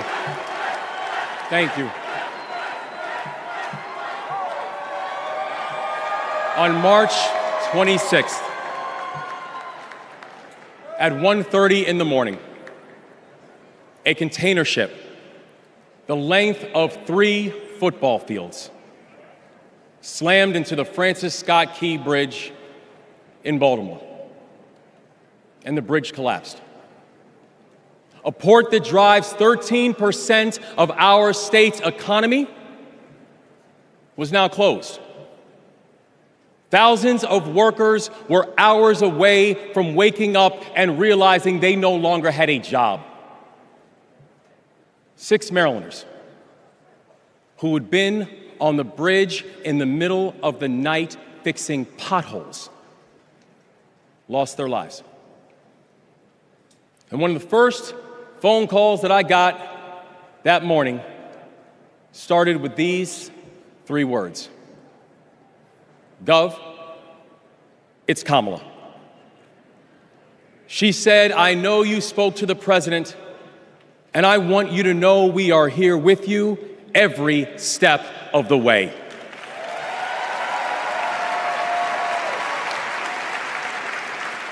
Now, I joined the Army when I was 17. In fact, I was too young to sign the paperwork. I had to ask my mom to sign the paperwork for me because I don't have bone spurs.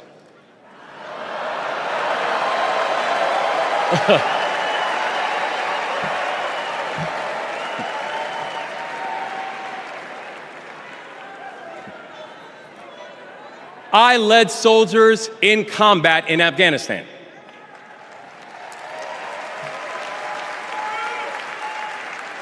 And my training taught me that you never learn anything about anybody when times are easy. You learn everything you need to know about somebody when times are hard and when the temperature gets turned up. And America, I saw that Kamala Harris is the right one to lead in this moment firsthand.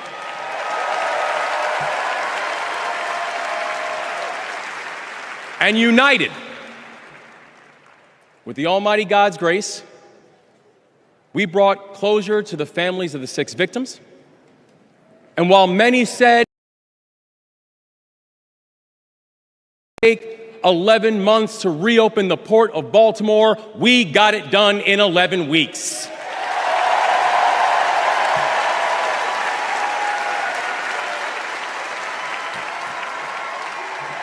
Because that is the story of America.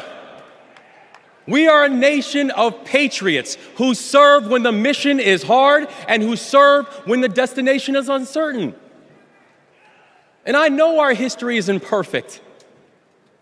The unevenness of the American journey has made some skeptical. But I'm not asking you to give up your skepticism. I just want that skepticism to be your companion and not your captor. And I'm asking that you join us in the work. Because making America great doesn't mean telling people you're not wanted. And loving your country does not mean lying about its history.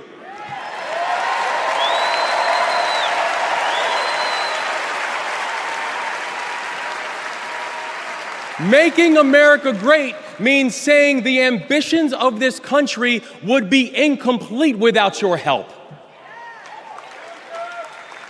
It's the legacy of those 6 workers who fixed potholes on a bridge while we slept, who were born in a different country, but who knew that America was big enough for them too.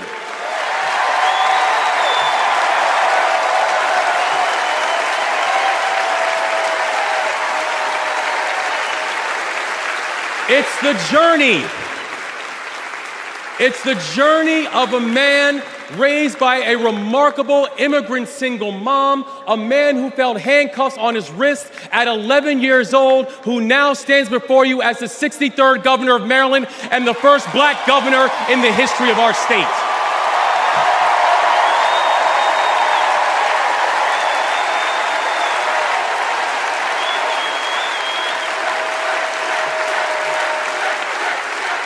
It's the story of a prosecutor who defended our freedoms and had Maryland's back when we needed it most. And now, MVP, we've got your back as well.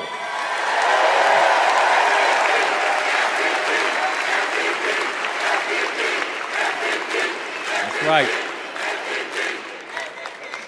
It's my fellow veteran, my brother, and the next Vice President of the United States, Tim Walz. And now, Tim knows that in the military, you count the days towards mission completion. So guess what, y'all? We have got 75 days and a wake up until Election Day. 75 days in a wake-up for us to prove what Americans can do when the pressure is on. 75 days in a wake-up for us to show that true patriots do not whine and complain. We put our heads down and we get to work. 75 days and a wake-up to build a future that those who came before us hope for, and those who come after us that they deserve. And 75 days and a wake up to elect a leader who is willing to believe in the best of us, and that leader is Kamala Harris, the next president of the United States. Thank you, God bless you, and let's leave no one behind.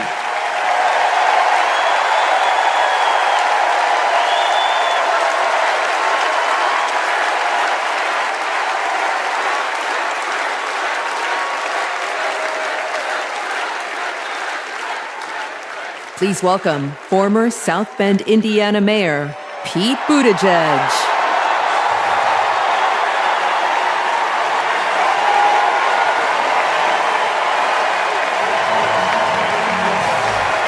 Thank you. Thank you. Good evening, Democrats. Thank you, Chicago.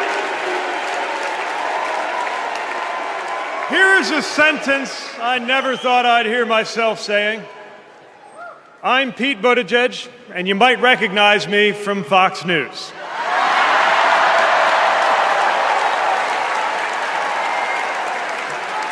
I believe in going anywhere, in service of a good cause, and friends, we gather in a very good cause, electing Kamala Harris and Tim Walz, the next President and Vice President of the United States.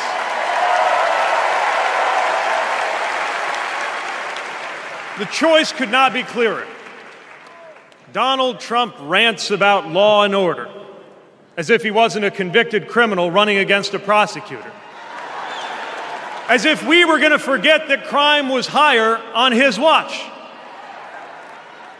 Talks about the forgotten man, hoping we'll forget that the only economic promise that he actually kept was to cut taxes for the rich.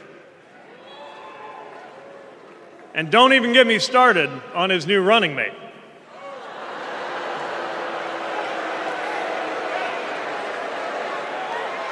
At least Mike Pence was polite. J.D. Vance is one of those guys who thinks if you don't live the life that he has in mind for you, then you don't count. Someone who said that if you don't have kids, you have, quote, no physical commitment to the future of this country. You know, Senator, when I deployed to Afghanistan, I didn't have kids then. Many of the men and women who went outside the wire with me didn't have kids either. But let me tell you, our commitment to the future of this country was pretty damn physical.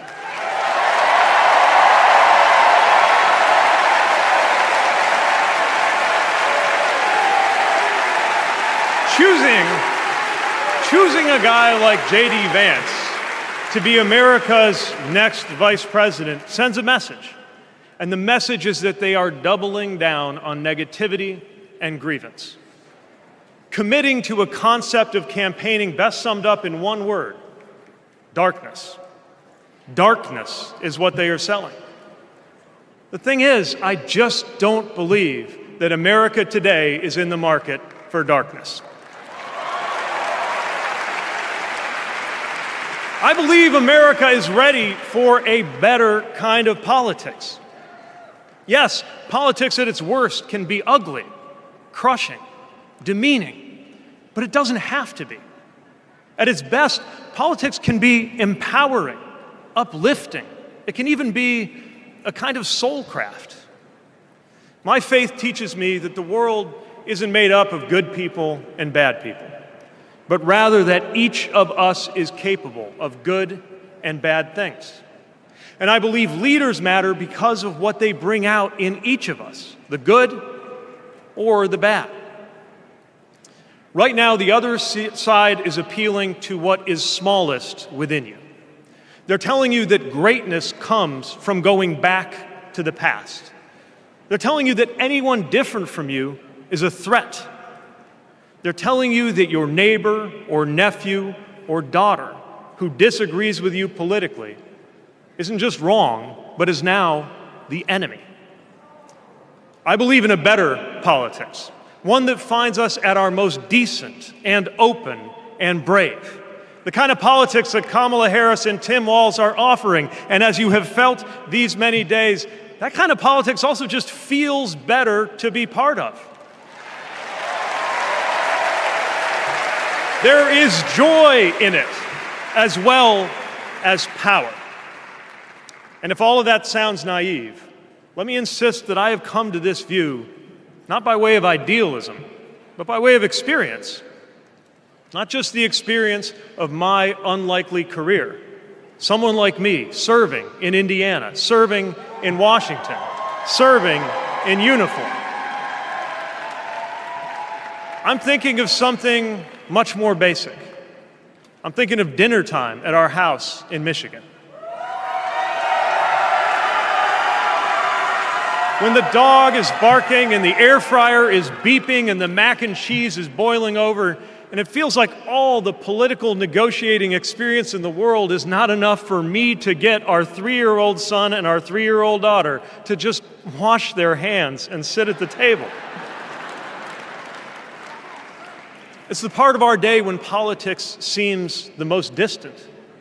And yet the makeup of our kitchen table, the existence of my family, is just one example of something that was literally impossible as recently as 25 years ago, when an anxious teenager growing up in Indiana wondered if he would ever find belonging in this world.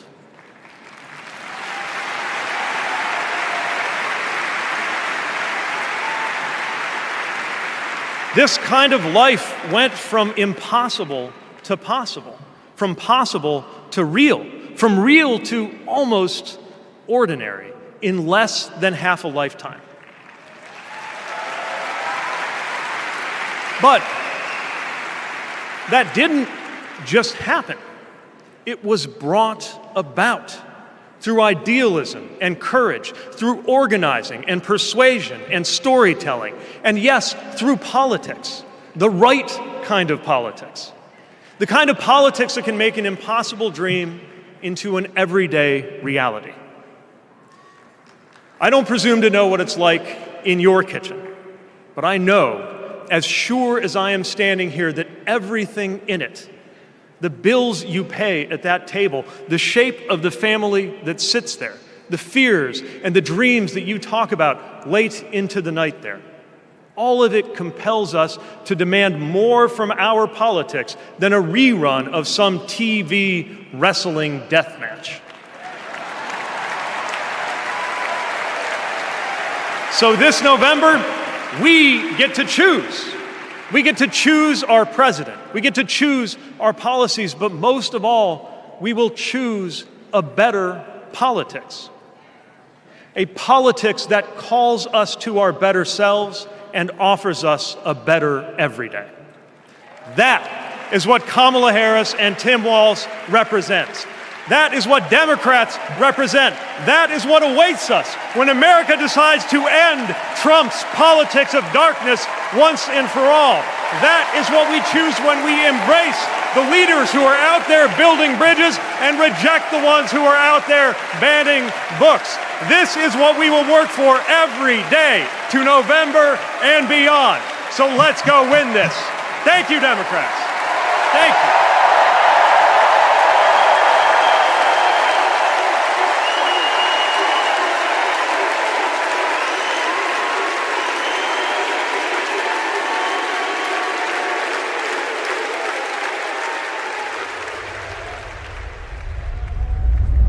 Seeing Governor Walz going to Congress and then becoming governor, I see the guy that was a first sergeant.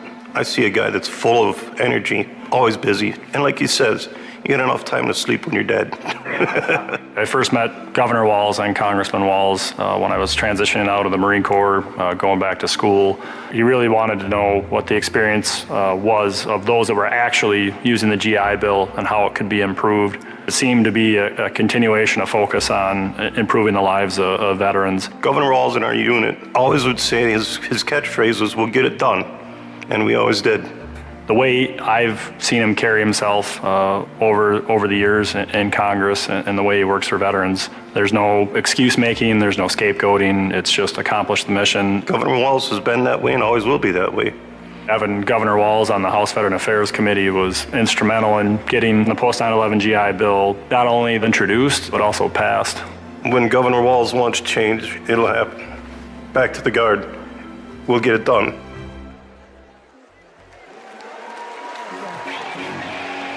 Please welcome EGOT-winning, multi-platinum artist and activist, John Legend, and Queen of Percussion, Sheila E.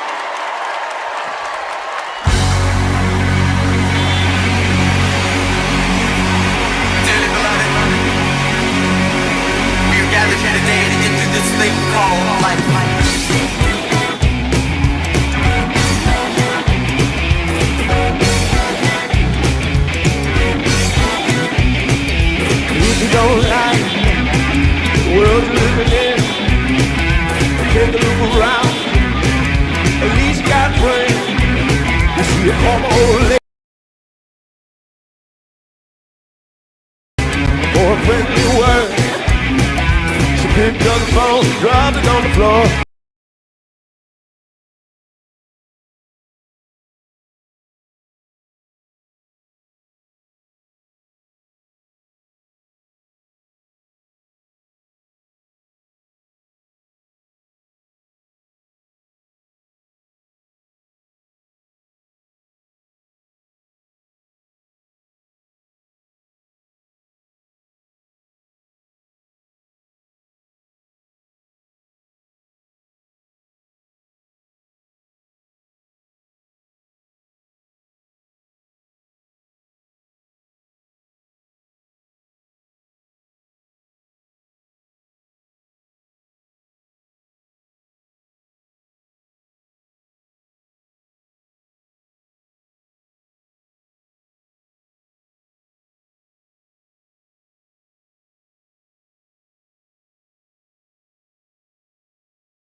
incredible. I just want to say I feel so motivated after tonight.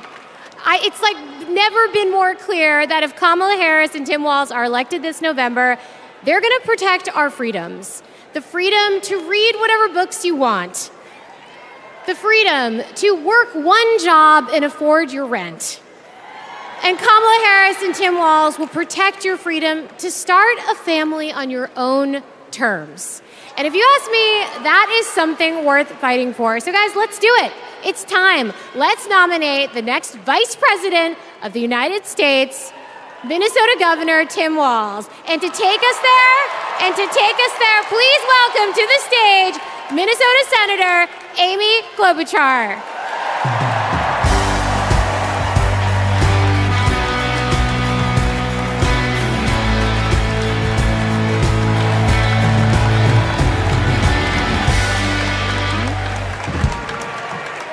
Okay, that was a warm-up act. On behalf of the great state of Minnesota, where purple reigns, I stand before you in support of our next Vice President, Tim Walz. In Minnesota, we trust a coach who turned a team that was 0-27 into state champions. In Minnesota, we trust a hunter who has stood in a deer stand in 10-degree weather. In Minnesota, we trust a candidate who has made a viral video on how to change a burnt-out headlight. And I know we aren't alone, but in Minnesota, we love a dad in plaid.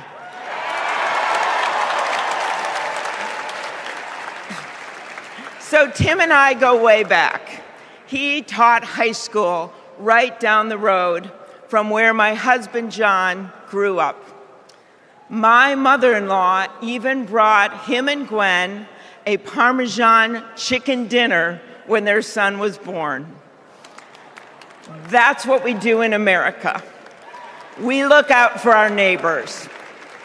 Tim has been doing that his whole life, on the farm and in the factory, with his students and his fellow service members. And the truth is, that matters. Who better to take on the price of gas than a guy who could pull over to help change your tire? Who better to serve our nation than a guy who has served in uniform? Who better to find common ground than a guy with Midwestern common sense? A former football coach knows how to level the playing field. And a former public school teacher knows how to school the likes of J.D. Vance.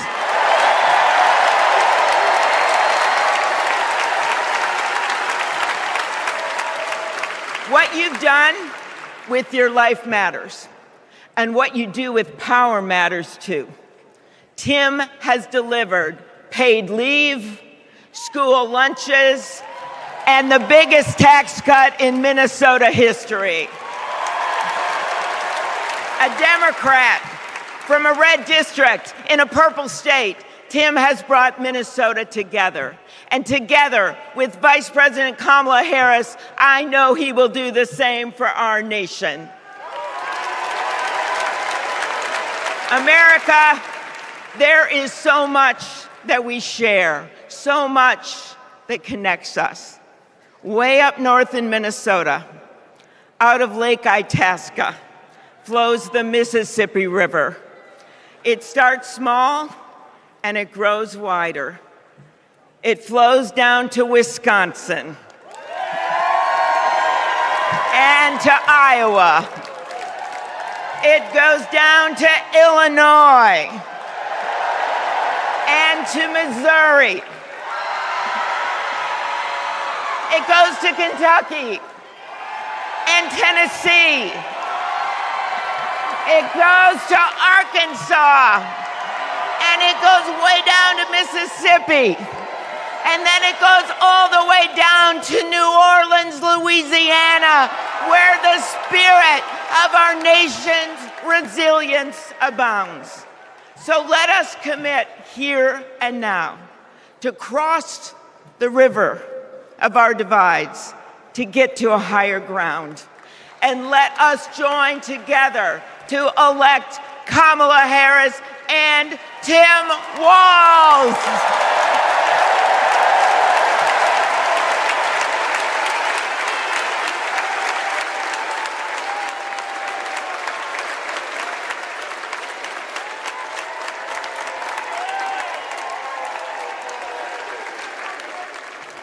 Please welcome Ben Ingman from Minnesota.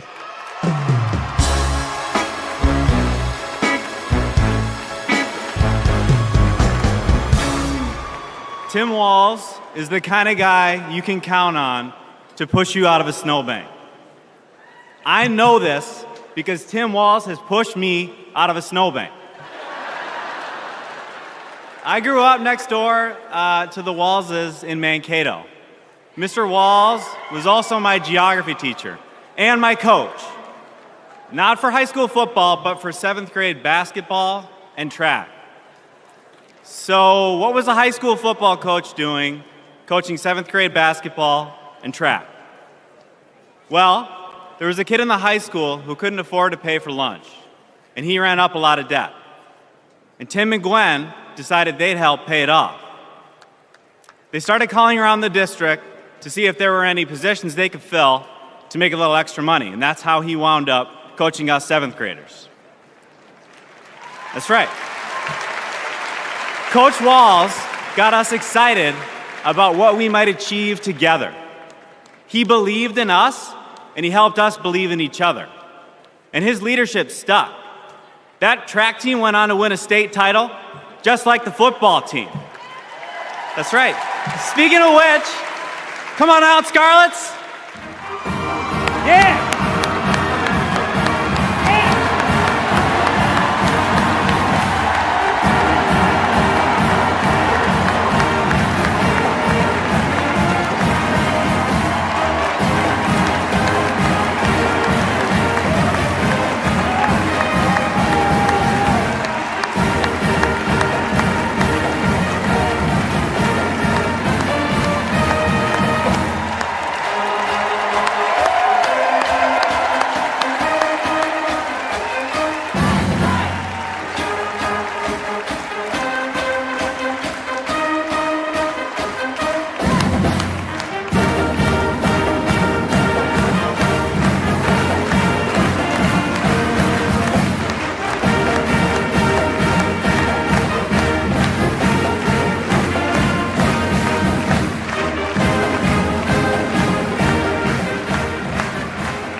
You know, all this got me thinking about the kinds of leaders we need. We want the people in charge to be genuine, compassionate, and trustworthy. The thing is, there are people in our neighborhoods who fit this description. The kind of people who display quiet leadership by helping kids pay for their lunches, by bringing teams together to believe in each other. And when we're stuck in the snow, they push us out. Well, in my neighborhood, we always wish that people like that would run for office. Well, in my neighborhood, someone like that did run for office. And he's going to be a wonderful vice president. Thanks very much.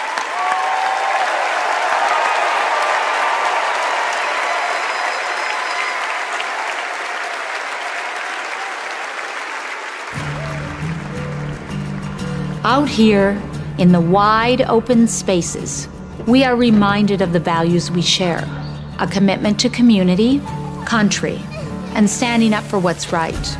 Tim Walz grew up in a small town in Nebraska where he spent summers working the family farm. There were just 24 students in his graduating class. His dad served during the Korean War, and that meant a lot to Tim. So he enlisted right after his 17th birthday and served 24 years in the National Guard, rising to Command Sergeant Major. Tim went to college on the GI Bill and became a social studies teacher. That's where Tim and I met. We shared a classroom with a divider right down the middle. His classroom was a lot louder than mine, but I could hear how engaged his students were. Tim taught for over 15 years, and he coached football, helping lead the team to a state championship after 0 wins just a few years before. Tim taught them how to believe in themselves and that we're all in this together. When one of our students started the school's Gay-Straight Alliance, Tim agreed to serve as faculty advisor because he knew how impactful it would be to have a football coach involved. He inspired his students, and he changed lives. He is just so joyful in everything that he does, but I think also standing up for, what he believes to be right, stands up to bullies. Then, Tim's students inspired him to run for Congress in southern Minnesota. Tim spent a lot of time working with Republicans, fighting to help farmers and expanding veterans' benefits. Whether it was in Congress or as governor, his focus has always been helping working people like those he grew up with. That's why he fought for the largest tax cut in Minnesota state history. But Tim Walz was there for small businesses like ours. With the urging of Governor Walz, we were able to pass the Alex Smith Insulin Affordability Act, and it has saved lives in Minnesota. With Tim as governor, Minnesota is one of the best places to raise a family and one of the best states for business. Tim's a lifelong hunter and gun owner.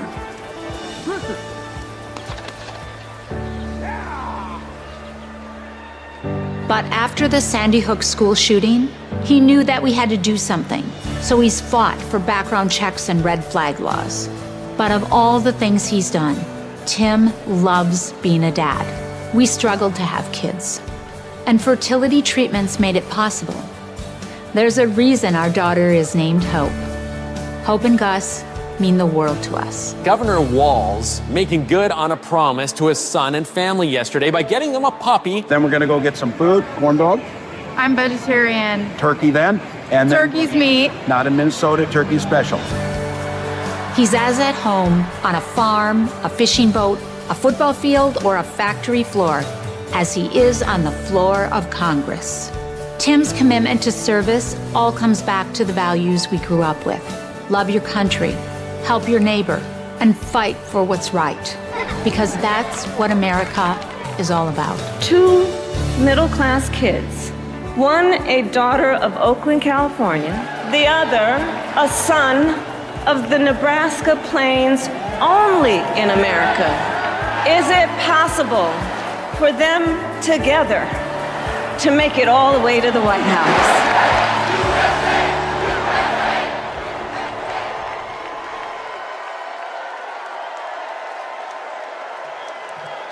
Please welcome the Democratic nominee for Vice President, Governor Tim Walz.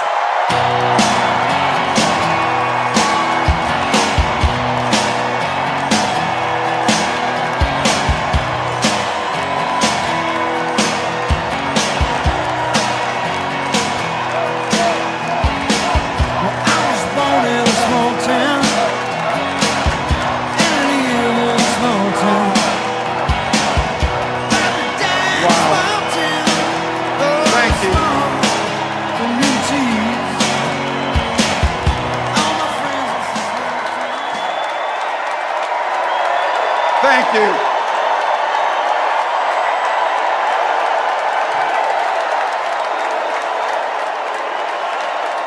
Thank you.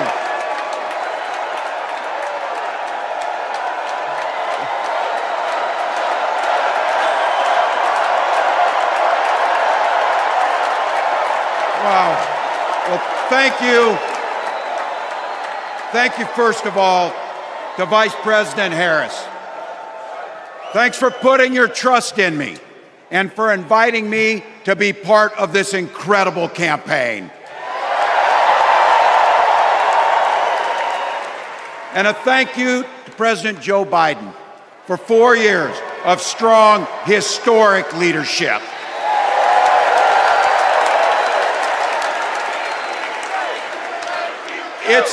It's the honor of my life to accept your nomination for Vice President of the United States.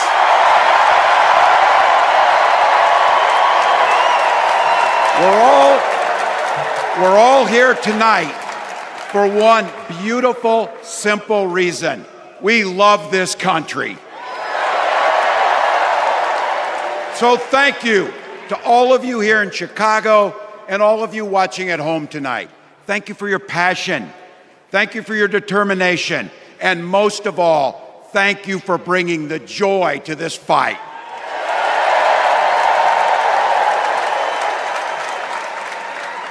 Now, I grew up in Butte, Nebraska, a town of 400 people. I had 24 kids in my high school class, and none of them went to Yale. But I'll tell you what, growing up in a small town like that, you learn how to take care of each other. That family down the road, they may not think like you do. They may not pray like you do. They may not love like you do, but they're your neighbors. And you look out for them, and they look out for you. Everybody belongs, and everybody has a responsibility to contribute. For me, it was serving in the Army National Guard. I joined up 2 days after my 17th birthday, and I proudly wore our nation's uniform for 24 years. My dad, a Korean War era Army veteran, died of lung cancer a couple years later. He left behind a mountain of medical debt. Thank God for Social Security survivor benefits. And thank God for the GI Bill that allowed my dad and me to go to college, and millions of other Americans. Eventually, like the rest of my family, I fell in love with teaching. Three out of 4 of us married teachers. I wound up teaching social studies and coaching football at Mankato West High School. Go Scarlets! We ran a 44 defense. We played through to the whistle on every single play, and we even won a state championship. Never closed the yearbook, people. But it was those players and my students who inspired me to run for Congress. They saw in me what I had hoped to instill in them, a commitment to the common good, an understanding that we're all in this together, and the belief that a single person can make a real difference for their neighbors. So there I was, a 40-something high school teacher with little kids, 0 political experience, and no money, running in a deep red district. But you know what? Never underestimate a public school teacher. Never.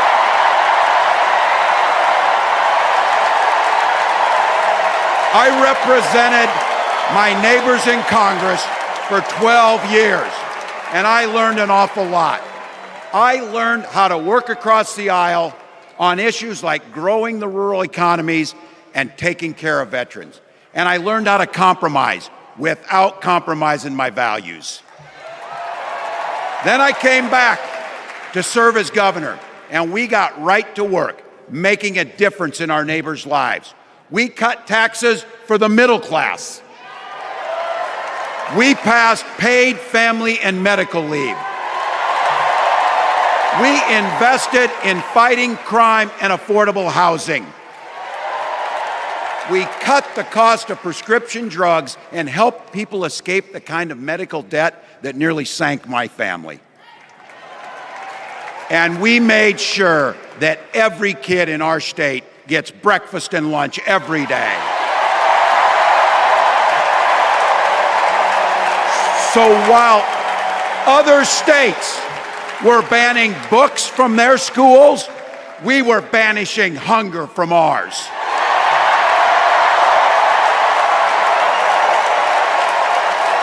We also protected reproductive freedom because in Minnesota, we respect our neighbors and the personal choices they make. And even if we wouldn't make those same choices for ourselves, we've got a golden rule. Mind your own damn business.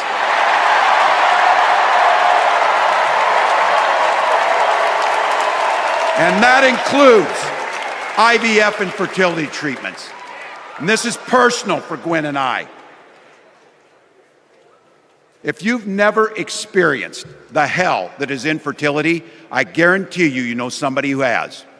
And I can remember praying each night for a phone call. The pit in your stomach when the phone would ring, and the absolute agony when we heard the treatments hadn't worked. It took Gwen and I years, but we had access to fertility treatments. And when our daughter was born, we named her Hope. Hope, Gus, and Gwen, you are my entire world, and I love you.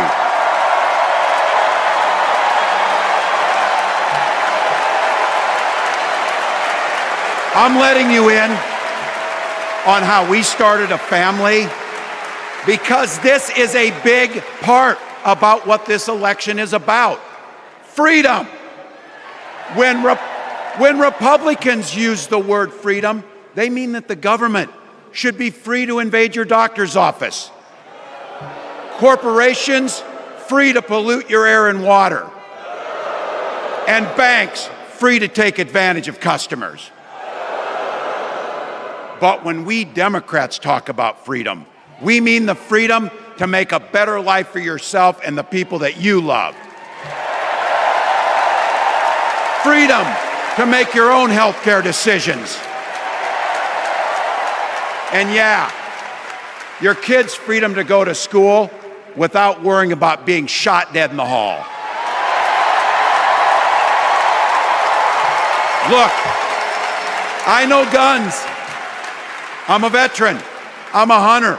And I was a better shot than most Republicans in Congress, and I got the trophies to prove it. But I'm also a dad. I believe in the Second Amendment, but I also believe our first responsibility is to keep our kids safe.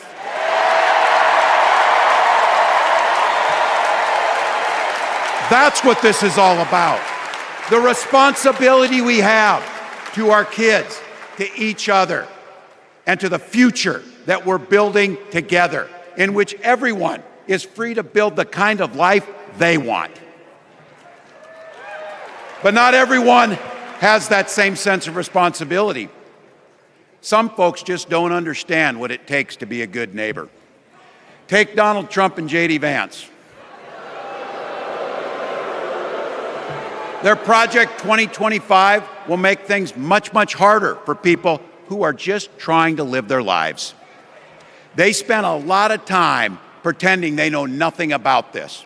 But look, I coached high school football long enough to know, and trust me on this, when somebody takes the time to draw up a playbook, they're going to use it.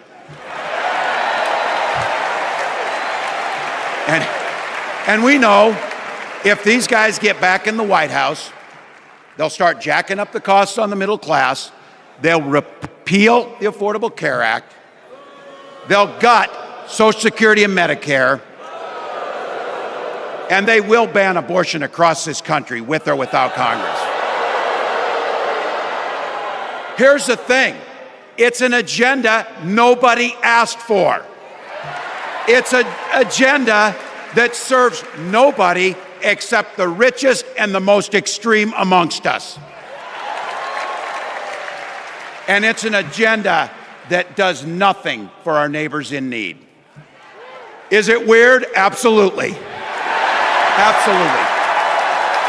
But it's also wrong. And it's dangerous. It's not just me saying so. It's Trump's own people. They were with him for 4 years. They're warning us that the next 4 years will be much, much worse. You know, when I was teaching every year, we'd elect a student body president. And you know what? Those teenagers could teach Donald Trump a hell of a lot about what a leader is. Leaders don't spend all day insulting people and blaming others. Leaders do the work. So I don't know about you, I'm ready to turn the page on these guys. So go ahead, say it with me. We're not going back.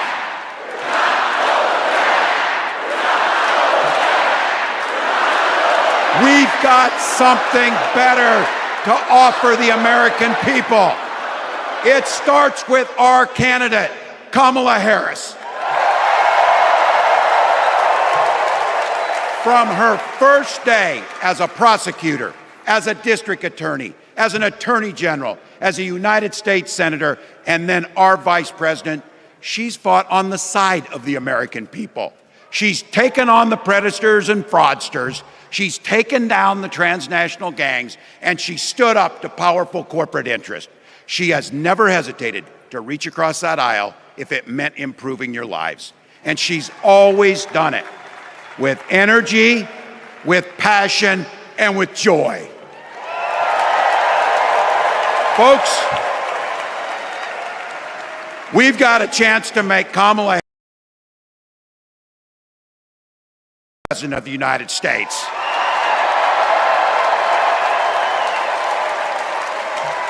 But I think we owe it to the American people to tell them exactly what she'd do as president before we ask them for their votes.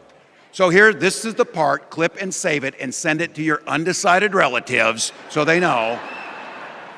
If you're a middle-class family or a family trying to get into the middle class, Kamala Harris is going to cut your taxes. If you're getting squeezed by prescription drug prices, Kamala Harris is going to take on Big Pharma. If you're hoping to buy a home, Kamala Harris is going to help make it more affordable. And no matter who you are, Kamala Harris is going to stand up and fight for your freedom to live the life that you want to lead. Because that's what we want for ourselves, and it's what we want for our neighbors. You know, you might not know it, but I haven't given a lot of big speeches like this. But I have given a lot of pep talks. So let me finish with this, team. It's the fourth quarter. We're down a field goal, but we're on offense and we've got the ball. We're driving down the field. And boy, do we have the right team. Kamala Harris is tough. Kamala Harris is experienced, and Kamala Harris is ready. Our job for everyone watching is to get in the trenches and do the blocking and tackling. 1 inch at a time, 1 yard at a time, 1 phone call at a time, 1 door knock at a time, 1 $5 donation at a time. Look, we got 76 days. That's nothing. There'll be time to sleep when you're dead. We're going to leave it on the field. That's how we'll keep moving forward. That's how we'll turn the page on Donald Trump. That's how we'll build a country where workers come first. Healthcare and housing are human rights. And the government stays the hell out of your bedroom.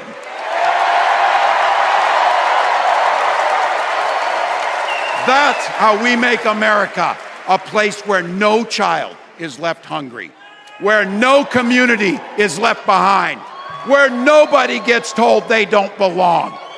That's how we're gonna fight. And as the next president of the United States always says, when we fight, when we fight, when we fight, thank you. God bless.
Thank you.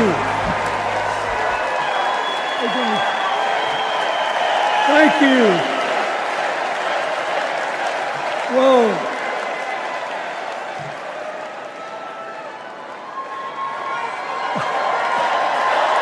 Let me ask you something.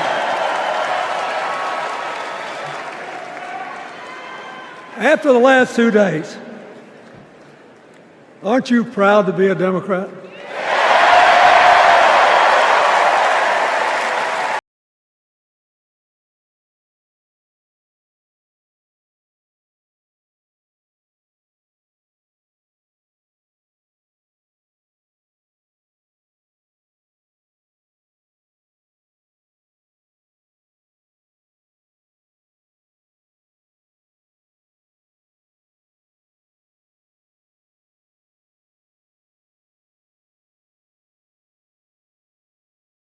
And I thought Hillary gave a great speech, too. And